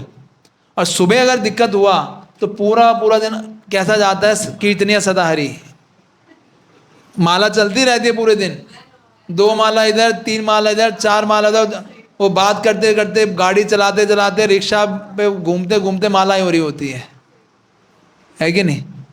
तो सुबह अगर हो गया आराम से, एक पीसफुल माइंड के साथ, आप देखोगे whole day will be very very nice. समझ पा रहे इस चीज को? तो इसलिए हर भक्त को, अगर आप कैसे घोड़े बनना चाहते हो, लंबी रेस के या एक स्प्रिंट करने वाले, बस चलो जी हो गया, या छोटी रेस के? तो एक सूत्र हमेशा याद रख लीजिए, अगर आप रैली में चाहते हो, ये मैंने अपने जीवन में भी अप्लाई किया है, और मैंने जितने भी वरिष्ठ भक्त हैं उन सबका यही एक रियलाइजेशन है। इवन परम पूज्य गोपाल कृष्ण गोसाई महाराज से भी किसी ने पूछा, Maharaj what is your secret of your spiritual life so steady from last 40-45 years? क्या सीक्रेट था? महाराज ने एक ही आंसर दिया, स्ट्रॉन्ग मॉर्निंग प्रोग्राम। सुबह की साधना को बहुत ही दृढ़ता से करना, कि सुबह उठ के मुझे मंगल आरती करना। सुबह उठ, आप महाराज को पूरे वर्ल्ड में कहीं भी देख लेते, he was doing mangal aarti at 4:30। महाराज पूरे विश्व में फेमस थे इस चीज़ के लिए। महाराज पूरे विश्व में कहीं भी होंगे, 4:30 बजे आपको ऑल्टर में आरती करते हुए दिखेंगे। तो वही हम उन्हीं गुरु की लाइन में हैं, वही हमारे प्रभुपाद जी भी यही थे। प्रभुपाद भी सुबह मंगल आरती के लिए इतने स्ट्रिक्ट थे। एक बारी भक्त लोग प्रयागराज के अंदर गए, वहाँ पे पूरी धुंध पड़ रही थी, बुरा हाल था, इतना ठंड थी, इतनी ठंड थी कि अगर टेंट से बाहर निकल जाओगे शायद जम जाओगे आप। तो भक्त लोग मंगल आरती के लिए उठ नहीं रहे थे। तो प्रभुपाद जी ने क्या किया, 4 बजे उठे, खुद गए बर्मे के पास जाकर पानी लिया और वहाँ पे नहा के फिर वापस आए।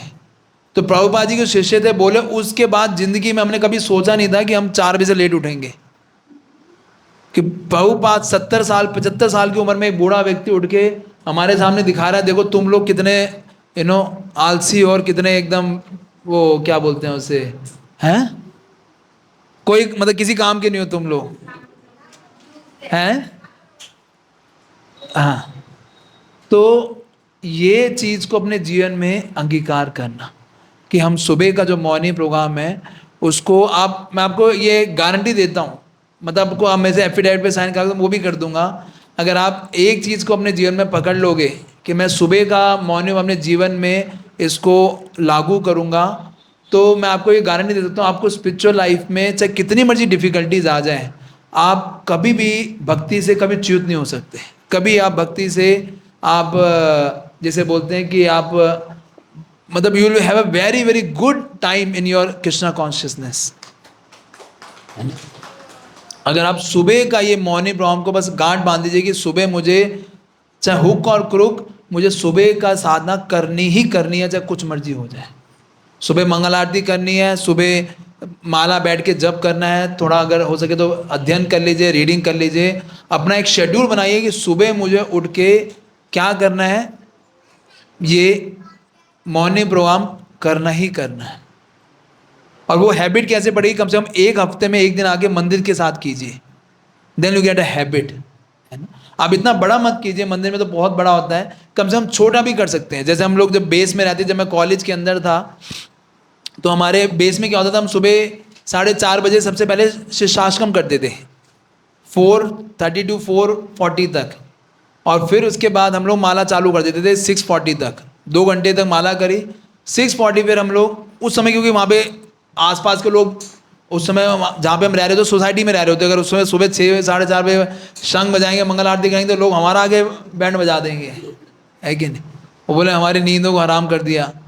तो हम लोग 6:40 पे 6:45 में मंगल आरती करते थे।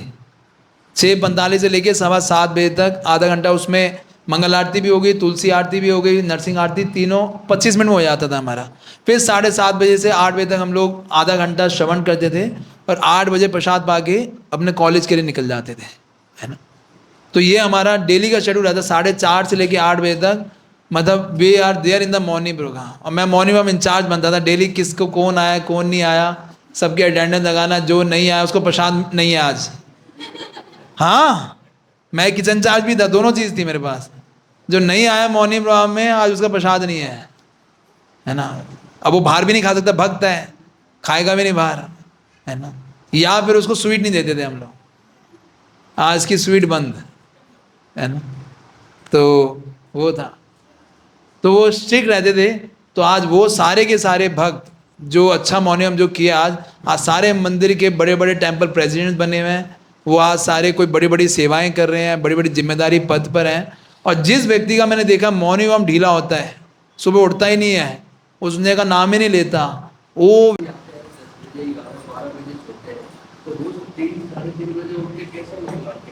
हाँ, ये बहुत अच्छा क्वेश्चन मैं पूछ रहा था, कोई पूछेगा, कोई पूछा ही नहीं किसी ने। बहुत अच्छा क्वेश्चन पूछा है आपने, प्रैक्टिकल क्वेश्चन है। देखो कई बार घर में इतने सारे प्रोग्राम्स है, कभी शादी में जाना है, कभी कहीं है।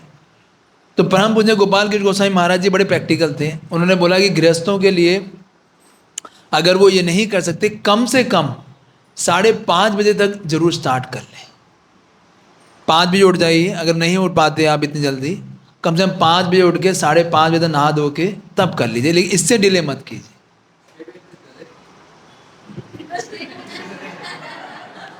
चलना है क्या है, फिर तो जो करना करो। मतलब मैं आपको वो बता सकता हूँ जो शास्त्रों में है, और जो हमारे गुरुदेव ने जो हमें इंस्ट्रक्शन दिया वो मैं आपको बता रहा हूँ। और करता तो आदमी अपने मन की है, जितना मर्जी कह लो, है ना। तो लेकिन यस, कि हम लोग ये जरूर प्रयास करें कि सुबह कम से कम, अगर ये भी नहीं कर सकते तो कम से कम ये जरूर प्रयास करें कि आप अगर 16 माला करें तो सुबह आपके कम से कम 10 से 12 राउंड आराम से पीसफुली बैठ के हो जाएं एक जगह। और थोड़ा सा शेड्यूल आपको थोड़ा सा एडजस्ट करना, जो है डिसिप्लिन लाइफ लाना पड़ेगा। प्रयास करेंगे आप कि आप 11 बजे तक भी 10:30 तक भी सो जाएंगे, तब भी हम आराम से 5 सवा 5 से उठ सकते हैं। 6 घंटे की नींद अच्छी खासी काफ़ी होती है। और अगर थोड़ी ज़्यादा नींद आ रही दिन में, अगर माता जी से हो तो दिन में अगर 1 घंटा रेस्ट कर लें। प्रभु जी लोग हैं वो मॉर्निंग, हम क्या करते थे कभी कभी जब सुबह आता था बेस में, तो 8 बजे के बाद आधा घंटा रेस्ट कर लेते थे, 8 से लेके 8:30 पौने 9 बजे तक। कई बार कोई पीरियड नहीं होता था, कुछ ऐसा नहीं होता था, तो ऐसा कर लेते थे, है ना। तो बट मॉर्निंग हम सुबह करना, उसका एक अलग ही आपको एक अलग ही दिव्य आपको अनुभूति होगी, जो सुबह हो सकती है वो कभी नहीं हो सकती। आप सबका एक्सपीरियंस होगा ये। सुबह की जो माला है वो पूरे दिन में जब मर्जी माला कर लो, उसका कोई कंपैरिजन ही नहीं है कि नहीं। तो इसलिए ये करना अति अनिवार्य है हर अच्छे भक्त बनने के लिए आगे, है ना। यस, और कोई कुछ पूछ रहा था, किसी ने 1-2 हाथ और खड़े हुए थे कुछ। प्रभु जी, सुबह जैसे जो मैं मंदिर आता हूँ, माला करते हुए आता हूँ, तो उस माला करने की माला माला करते हुए जब करते हुए आता हूँ, हाँ हाँ हाँ जी हाँ जी, माला गिनती होगी। हाँ हाँ, उसमें कोई दिक्कत नहीं है। बेसिकली माला करते थोड़ा कंसंट्रेशन होना चाहिए। और कभी कई लोग वॉक करने भी चले जाते हैं, जपा वॉक, वो भी इतनी बड़ी दिक्कत नहीं है। लेकिन ये है कि यस, कि जितने हो सके बैठ के करें तो अच्छा है। मतलब वहाँ से चलता हूँ, तो मंगला आरती करने के बाद चलता हूँ वहाँ पे। हाँ हाँ, पूरा काउंट कीजिए, कोई इशू नहीं है उसमें, है ना। और कोई क्वेश्चन? हाँ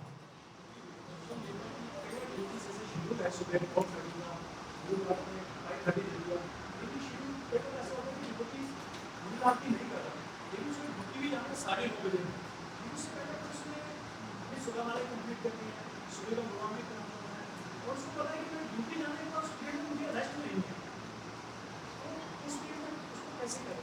ऐसा ना लगे तो रेस्ट में भी ना आ जाए, या मुझे शाम को क्वेश्चन समझ आया प्रभु जी का? कितने लोग हैं ऐसी चुनौती है कि आपको ड्यूटी जाना होता है, 9, 9:30, 10 बजे पहुंचना होता है, और फिर उसके बाद पूरे दिन में आपको पूरा काम ही काम है, तो सुबह आपकी माला ही हो पाई, यही इतनी बड़ी शक्ल हो जाती है। ऐसा रहता है कि अच्छा, आने के बाद बिल्कुल समय नहीं मिलता है माला करने का, बिल्कुल भी ऐसा रहता है? ये प्रभु जी को ना फिर दोपहर में ही माना अच्छा, वो प्रभु जी फिर ना सुबह नहीं हो पाती, फिर जैसे 6 बजे सुबह होती है। बाकी जो 10-12 है वो दोपहर में 3-4 बजे फिर ऐसे करते हैं। अच्छा। देखिए फिर ये ना बहुत पर्सनली लेवल पे आपको डील करना पड़ेगा, किसका क्या है, क्या शेड्यूल है। जनरलाइज नहीं कर सकते आप। जनरल इंस्ट्रक्शन तो यही है कि जो जितना हो सके हम अपने आप को, क्योंकि हमारे कांग्रीगेशन में जो बहुत सीनियर ऐसे भक्त हैं, मैंने उनको देखा है, वो चाहे पृथ्वी इधर से उधर हो जाए, वो सुबह 3:15 में उठे हुए मिलेंगे आपको। I have seen many devotees. हमारे हैं एक कांग्रीगेशन शरणागति इज ऑलवेज देयर 3:30, 3:45, 3:30, 3:15 to 3:30। वो कह रहे प्रभु जी मेरा 20 साल हो गया, मतलब I get up what ever the situation is. हम रसिक मोहन प्रभु हमारे, वो भी हर 4 दिन में कुछ भी हो जाए, कभी बहुत लेट हो तो बात अलग है, नहीं तो वो 4 बजे से पहले उठना ही उठना उनका। और उनके फैक्ट्री भी है, बच्चे भी हैं, पूरा घर में इतनी सारी चीज़ें भी हैं, सब करते हैं लोग। वो थोड़ा एडजस्टमेंट है, थोड़ा प्रैक्टिस की बात है ना। पहले आप लोग 4 बजे सोते होंगे, है ना? था ऐसा कोई? हमारे हॉस्टल में होता है, लोग 3-3 बजे सोते थे। मोबाइल देखना, रात को बैठे हैं गप्पे मार रहे हैं, 3 बज गए, चलो अब सोने का मन कर रहा है, सो जाते हैं, है ना? तो इतना बड़ा चेंज आना थोड़ा टाइम लगता है, it will take some time, but धीरे धीरे अपने शेड्यूल का टारगेट बना सकते हो कि हम 6 महीने में प्रैक्टिस करता हूँ, कम से कम आधा घंटा और सिंसियर होऊंगा, फिर 6 महीने और प्रैक्टिस करता हूँ, आधा घंटा और सिंसियर होऊंगा। तो प्रैक्टिस धीरे धीरे करके वो एडजस्टमेंट बन जाती है। देखो कोई भी चीज़, मैं बोलूँ स्विमिंग, मैं आपको ऐसे बता रहा हूँ, ऐसे स्विमिंग करो, फ्री स्टाइल करो, है ना, ऊपर नीचे हो, सीख जाओगे स्विमिंग, क्या होगा? सीखोगे थोड़ी, पानी में गिरना पड़ेगा ना। पानी में जब जाओगे तभी तो स्विमिंग कर पाओगे, बोलने से थोड़ी सीख जाओगे। उसी तरीके से मैं तो बोल रहा हूँ बहुत सारी चीज़ें, वो तो सीखोगे आप तभी जब उसमें करने का प्रैक्टिस करोगे आप। तो बहुत सारे चैलेंजेस आएंगे आपको, बहुत सारी दिक्कतें आएंगी, घर की सिचुएशंस आएंगी, तब आपको फिर एक मेंटर की जरूरत पड़ेगी, जिसके आगे आप पूछोगे प्रभु जी मुझे कैसा करना चाहिए, है ना? तो वो आपको गाइडेंस देंगे कि कैसे प्रैक्टिकल लेवल पे धीरे धीरे आप इंप्रूव करो। जैसे हमारे बेस में भक्त रहते थे, शुरू में हम उनको बोलते थे आप 6:30 तक उठो, क्योंकि उनका कंपनी का शेड्यूल इतना हेक्टिक होता था, रात को 12, 12:30 आते थे। तो हमने उनको 6:30 बजे बोला कि आप 3 महीने तक 6:30 तक आ जाओ, कोई दिक्कत नहीं है। 3 महीने के बाद हमने उनको टाइट कर दिया था, भाई आप 5:30 बजे तक आओ। फिर 3 महीनों को चांस दिया, फिर देखा वो धीरे धीरे इंप्रूव कर रहे थे, फिर उनको 5 बजे बोला 3 महीने तक, फिर वो रेगुलर 4:30 बजे आने लग गए थे। तो सम पीपल टेक टाइम, तो टाइम दीजिए, कोई दिक्कत नहीं है, अपने आप को आप समय दीजिए, लेकिन प्रैक्टिस जरूर करना है इस चीज़ का। नहीं तो लाइफ, आप भक्ति कई बारी बहुत बर्डन बन जाएगी आपको, सच्ची बता रहा हूँ। भक्ति करना ऐसा लगे फंस गया मैं। After some time you will feel like this कि अरे कहाँ फंसा दिया मेरे को, ये भी करो, ये भी करो, ये माला पकड़ो, इधर जाओ, ये करो, है ना? कई बार ऐसा फीलिंग आने लगेगा आपको। मैं आपको बता रहा हूँ, अपनी रियलाइजेशन बता रहा हूँ, किसी और की नहीं बता रहा, कि आपको ऐसा लगने लगेगा कि भक्ति बहुत बर्डन बन गया है। मैं अच्छा था यार पहले ही, कहाँ फंस गया।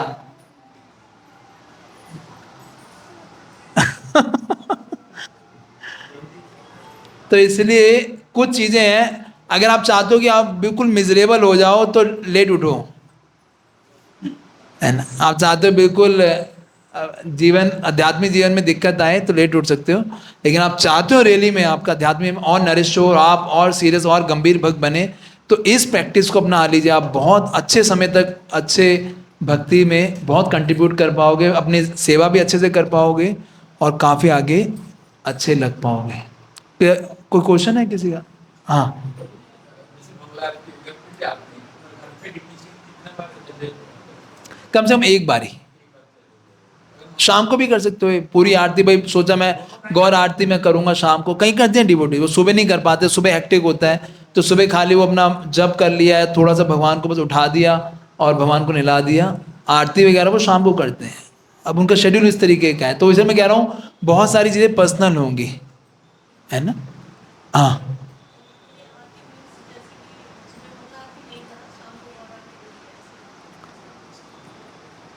हाँ, कई बार वो प्रैक्टिकल लेवल पे करना पड़ता है इस तरीके से। कईयों को फिर जप नहीं हो पाता, जप नहीं होगा पूरे दिन वो परेशान रहता है।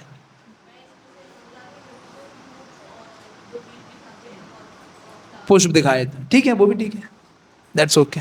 जब तक डीटीज नहीं है दैट्स ओके। हाँ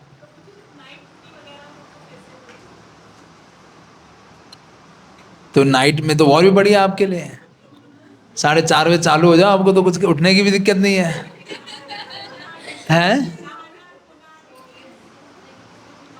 तो नहा लीजिए आके। हाँ हाँ, 8 to 8 AM in the morning, रात को 8 से सुबह 8 बजे तक। फिर आप रात को 8 बजे है ना, तो इवनिंग प्रोग्राम करके जाइए। हाँ, अब आगे सोना ही पड़ेगा, नींद आ रही होगी बुरी तरह। अब 6 घंटे सो गए, 8 बजे सोएगा आदमी, आगे 9 बजे घर पहुंचा, मान लो 9 बजे सोएगा, तो कितने में उठेगा? हैं? 3-4 बजे उठेगा। फिर उसका जब बचा है, थोड़ी सेवा, जो अपना नहाना धोना जो भी करना है, घर का भी कुछ काम होगा, तो थोड़ा सा मैनेजमेंट करना पड़ेगा आपको किस तरीके से। या कई लोग ऐसा करते हैं, कई बार भाई सुबह का जो टाइम में खाली होते हैं, तो अपना जब वहाँ करके आ जाओ, सुबह सुबह आके अपना नहा धो लिए, अब मतलब सो गए, उसके बाद अपना आरती कर, अगर रात को चले अपने जब आपका सुबह 4 से लेके, हमारे कई डिवोटी थे इनकी नाइट शिफ्ट जो इसमें काम करते थे, आपका ये SCL, और इनकी बहुत नाइट शिफ्ट होती थी, TCS SCL, तो वो लोग ऐसे ही करते थे, रातों को काम ज़्यादा होता नहीं था, लब सब इधर उधर गिरे पड़े होते थे, तो वो अपना माला कर लेते थे पूरी, और अपना बेस में आके सो जाते थे, और उसके बाद फिर अपना वहीं हो जाता था उनका। हाँ, लेफ्ट टू राइट की अपने कराते करते हैं, इसकी कोई relevance है? इट्स स्टैंडर्ड वे कि हम भगवान को प्रणाम भी लेफ्ट से, और नहीं तो एक इधर करेंगे एक उधर करेंगे, कैसे होगा, है ना। राइट की लेफ्ट भी हो सकता हाँ, लेफ्ट टू राइट ही करते हैं हम, यस। तो ये हमने पढ़ा, श्रील प्रभुपाद लिखते हैं सूर्योदय के पूर्व लगभग 1.5 घंटा मंगल आरती का हमने पढ़ा। फिर महाप्रसाद तथा निर्माल्य स्वीकार करना, 5 मिनट और लूंगा फिर इसको हम एंड करेंगे। तो निर्माल्य क्या होता है? जो भगवान को अर्पित किए हुए जो वस्तु होते हैं उनको निर्माल्य बोलते हैं, है ना। जैसे भगवान को हम पुष्प अर्पण करते हैं, जो मालाएं होती है, जैसे माला है ये भगवान को अर्पण करके दी गई है, तो उसको ग्रहण करना, इसलिए निर्माल्य है ना। इसलिए लिखा निर्माल्य अर्थात पूजा के समय भगवान को अर्पित की गई वस्तु, जैसे हार, फूल, चंदन, चरणामृत, घी का दीपक, तुलसी पत्र इत्यादि। पूजा होने के पश्चात भक्तों द्वारा इन वस्तुओं को स्वीकार करके आंखों व मस्तक पर स्पर्श करते हुए तथा इनकी स्तुति करते हुए जय महाप्रसाद का उद्घोष करना चाहिए। कि जब भी हमें ऐसी चीजें मिलें तो इनको स्वीकार करना चाहिए, भगवान की अर्पित वस्तु है। निर्माल्य पे पैर रखकर अथवा उसे गंदे स्थान पे फेंककर किसी को भी उसका अपमान नहीं करना। तो आप ये माला को क्या करते हो? घर में आप पुष्प ऑफर करते हो, उसको कहाँ डालते हो? उसको हैं पौधों में डाल देते हैं, ये अच्छा है। और कोई पॉलिथीन में डालते हैं कई लोग, वो तो पानी निकल जाता है उसका। हाँ, या तो सुखाइए उसे, पॉलिथीन में डालेंगे तो उसका पानी बन जाएगा, पूरा गंदी स्मेल करने लगे बुरी तरह, हैं। हाँ, तो उसको या तो नदियों में, तो आजकल मना कर दिया सब जगह, या कोई खड्डा खोद के किसी पार्क में डाल दीजिए, है ना, क्योंकि वो मिट्टी होती है, मिट्टी में मिल जाएगा, है कि नहीं। तो उससे उसका निर्माल्य का आदर करने के पश्चात उसे एकत्रित करके नदी, तालाब या समुद्र में प्रभावित करते। कभी आप जैसे वृंदावन जाते हो या कभी गंगा जी जाते हो तो वहाँ जाके भी प्रभावित कर सकते हैं। महाप्रसाद रूपी हार का मस्तक से स्पर्श करके गले में पहनकर अथवा सुगंध लेकर भक्त आदर करते हैं। कि जब भी ये माला मिलती है तो इसको हम ऐसे इसको सुगंध करके माथे पे लगा के और इसको गले में डालना चाहिए। फिर चरणामृत जब भी लेते हैं भगवान के अभिषेक के पश्चात प्राप्त सुगंधित जल का आदरपूर्वक सेवन करना चाहिए। और सेवन इतना प्रबल है कि जीव हत्या के समान लाखों पाप इससे नष्ट हो जाते हैं। परंतु किसी ने यदि एक बूंद भी भूमि पर गिराई तो उसे 8 लाख अधिक बार पाप का परिणाम भोगना पड़ता है ना? तो बहुत केयरफुल रहना चाहिए, इसे थोड़ा लेना चाहिए। मैं कभी भी वो हमारे चम्मच थोड़ा बड़ा है मंदिर का, देख रहा होगा हमने, तो उनको बोलना चाहिए प्रभु जी 1-2 बूंद ही दो बस खाली, नहीं तो इतना डाल देंगे आप इधर ही वो हिलाते रहोगे हाथ, है ना? तो बोल देना चाहिए, नहीं तो गिरेगा तो उसका अपमान है बहुत बड़ा। हाँ, अगर गिर जाए तो उसको लगा के उससे अपराध क्षमा मांगते हुए अपने सिर पे माथे पे लगा लेना चाहिए, ताकि किसी के पैर में ना आए वो। और ये श्लोक बोल सकते हो, श्री राधा कृष्ण पादोदकम प्रेम भक्ति उद्मदा भक्ति भावेन वही पीत्वा शिरसा धार्यम अहम। ये भी बोल सकते हैं, कई लोग बोलते हैं अकाल मृत्यु हरण सर्वव्याधि नाशनम विष्णु पादोगम पीत्वा पुनर्जन्म न विद्यते। कई लोग ये भी बोलते हैं कि जो भगवान के इस चरणामृत को पीता है उसका दोबारा जन्म नहीं होता, है ना? तो कहीं भी चरणामृत हो तो उसे ग्रहण करना चाहिए।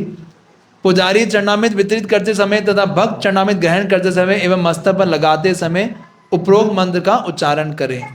चरणामृत फूल हार तथा तुलसी पत्र नीचे ना गिरे, इसलिए अपनी बाई हथेली को दाहिनी हथेली के नीचे रखें। समझ गए? भगवान के महाप्रसाद का आदर पूर्वक सेवन करें, परंतु विग्रहों के सामने उसे ग्रहण करना वर्जित है।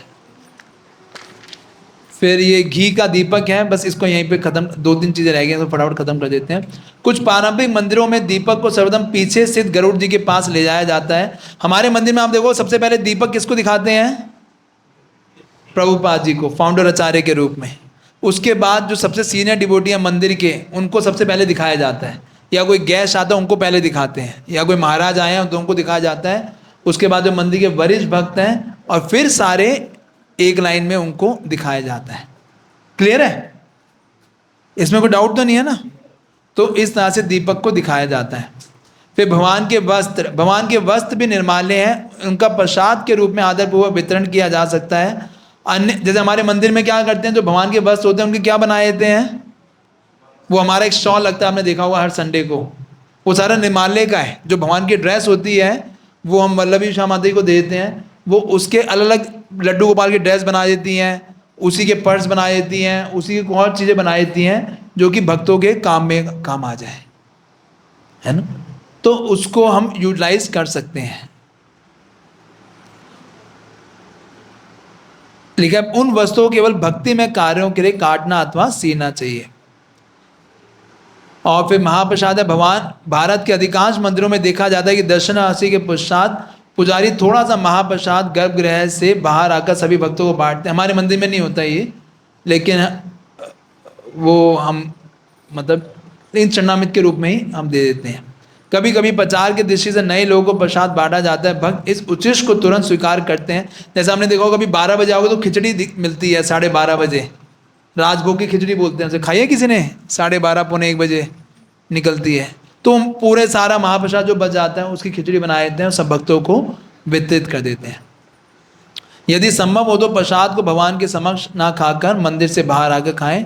यथा संभव सूखे प्रसाद का वितरण करने का प्रयास करें, क्योंकि गीले रस प्रसाद की भूमि पर गिरने की संभावना रहती है।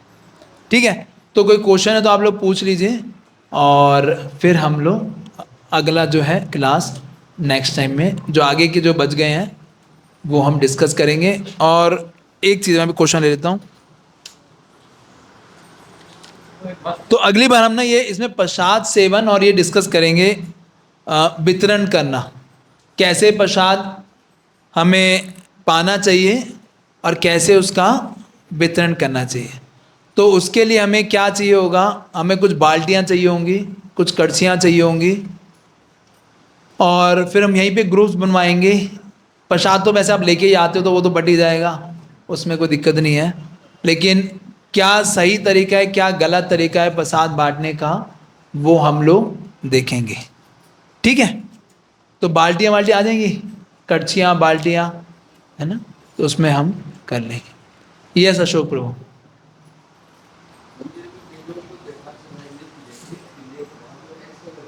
हाँ जी,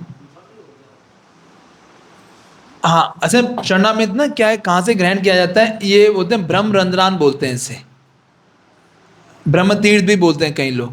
अगर आप यहाँ से लेके इसको ऐसे ग्रहण करते हो, जैसे हम वो भी करते हैं, आचमन भी करते हैं, है ना, तो वो एक बूंद होता है, उसको हम इस तरह से ग्रहण करते हैं, तो हाथ झूठा नहीं माना जाता उससे। तो उसको जो बच गया है, अब इसमें क्या होता है, हमारे मंदिर में जो जनरली मंदिर में होता है, उसमें बहुत ज़्यादा घी भी होता है। तो अगर आप उसमें करोगे, नहीं नहीं हाथ कैसे यार, लेकिन उसमें घी होता है तो उसे चाटना पड़ता है, नहीं तो कुछ बूंदें रह जाती हैं, है ना। तो फिर वो सिर पे लगाना इतना ठीक नहीं है, लेकिन वो चरणामृत गिर गया है तो अब आप सिर पे लगा सकते हो, अगर उसे चाटा नहीं है तो। कई लोग आदर के रूप में भी लगा देते हैं कि वो आदर है, उसका चरणामृत की स्थान बहुत ऊंचा है। अच्छा, तो ये तो हम चरणामृत भगवान के चरणों से निकला है, इसको उसको हम आदर दे रहे हैं, इसलिए वो कभी कभी करते हैं, वैसे उसका ऐसा कोई नियम नहीं है मतलब। हाँ, अच्छा, तो मत कीजिए, कोई किसने, हम तो बोल ही नहीं रहे, आप देख रहे हो ऐसी, तो मैं क्या करूं, हम तो ये बोले मत खाली चरणामृत पियो, बस हाथ धो लीजिए अपने जाके, बस। और कोई क्वेश्चन किसी का? हाँ, जैसे घर में प्रसाद होता है जो बच जाता है कई बार, तो वो समझ में नहीं आता उसको कैसे करें, आते भी नहीं मुझे, थोड़ा बहुत बच जाता है। मतलब झूठा कह रहे हो या फिर? पूरा नहीं, साथ में बच जाता है, जैसे दो टाइम हो जाता है, गर्म करने की कोशिश करते हैं तो फिर भी एक जगह सब्जी कि ज्यादा बन गया? बच ही जाता है, तो फिर वो समझ में नहीं आता फिर उसका क्या करें। क्वेश्चन समझ आया इनका? तो क्या आप लोग सबके घर में होगा ऐसा, तो क्या करते हो आप लोग? पूरा खा लो। आप क्या करते हो गीतेश्वरी माता जी, बच जाए तो? हाँ, उसको बना के खिचड़ी बना के, या तो नीचे ठेले वाले कोई रिक्शा वाले तो दिखते ही हैं, उनको बांट के आ जाइए, एक दो बार बांटना पड़ेगा तो फिर आप लोगों को बनाओगे नहीं ज्यादा। जैसे गाय को गाय को दे सकते हैं, गाय को दे सकते हैं, झूठा नहीं देना, जो बच गया है वो दे सकते हो आप गाय को, गाय को खिला सकते हो, और कोई जीव है उसको डाल सकते हो, जैसे कि हमारे पास तो उनको डला देते तो कोई कुछ में कोई दिक्कत नहीं, वो तो प्रसाद मिल रहा है, वो तो खुश होना चाहिए, उसको तो उद्धार हो जाएगा प्रसाद खा के। जो झूठा बच जाए तो वो झूठे को तो आप फिर डस्टबिन में डालिए, क्या करोगे, और वो वैसे तो झूठा छोड़ना नहीं चाहिए कभी, वो अपराध लगता है, झूठा छोड़ना भगवान से अभिन्न है। ये हमको ही छोड़ दे, पर घर में बच्चे हाँ, घर में बच्चे हैं ना, वो उनको उतना ही थोड़ा थोड़ा दो, बोलो थोड़ा खत्म करेगा तभी और तेरे को मिलेगा। थोड़ा हैबिट, अच्छी हैबिट डालिए बच्चों को ना, ये गलत आदत होती है, कई बार एक टुकड़ा छोड़ देता है वो, करते हैं। अब क्या करूं टुकड़े का, टीचर बन के घूमती रहती है आजकल, हैं? फोन से जुड़े हैं तो टीचर बन के घूमते रहते हैं, शिक्षा देती रहती है कि हम करो वैसे वैसे करो। नहीं तो बेसिक है, तो मतलब टीचर क्या है, तो घर में मेरी मदर हमेशा बोलती थी झूठा मत छोड़ियो, थोड़ा ले ले, अगर और चाहिए तो और बाद में ले लियो, लेकिन झूठा मत करियो। हाँ, अन्न को तो हमेशा उसको मस्तक किया जाता है, अन्न में भगवान वास करते हैं, तो मैं बचपन से हमारी मदर सिखाती थी, उसको कभी वेस्ट नहीं करना चाहिए। और हाँ,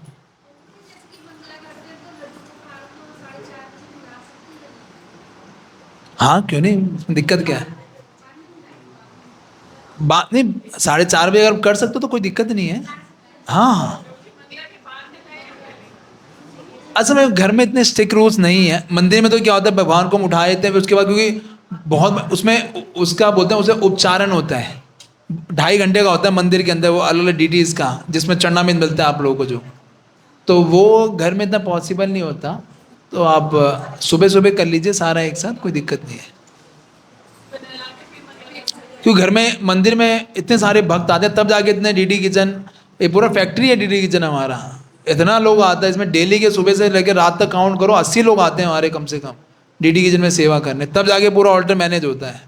और 6 तो हमारे 6 तो फुल टाइम पुजारी हैं, और उसके बाद में 15-20 तो गृहस्थ भक्त लगे रहते हैं डेली, मतलब is not a simple thing to manage deities, is a very big big service, है ना। हाँ, इसलिए कहते हैं कोई अगर हम किसी को ऑफर कर रहे हैं वो प्याज लहसुन का साग खा रहा है, कोई आपको कोई दिक्कत है? नहीं, मेरे को नहीं, कोई कल को मैंने प्रसाद किया, हाँ, वो मेरा प्रसाद बोलेगा अपना उनका साथ खा रहा है, तो हमें क्या दिक्कत है? कोई दिक्कत नहीं, तो वो क्या नहीं, प्रसाद खा रहा है वो, उसका उद्धार हो रहा है वो। साथ में क्या अपना बच्चे तो जो खाएगा वो खाता रहेगा, उसके हमें क्या है? सुकृति तो मिल रही है उसे प्रसाद खाने की। भाई हम पूरे रोडों पे किसको बांटते हैं? ये सारे शराबी कबाबी और पता नहीं क्या क्या खा के लोग होते हैं, उनको सबको बांटते नहीं है प्रसाद? तो बांटे रहे सबको कृपा, प्रसाद तो कृपा है भगवान की, उसमें क्या दिक्कत है? ठीक है। हरे कृष्णा। श्रील प्रभुपाद की निताय गौर प्रेमानंदे। हरि हरि बोल। हरे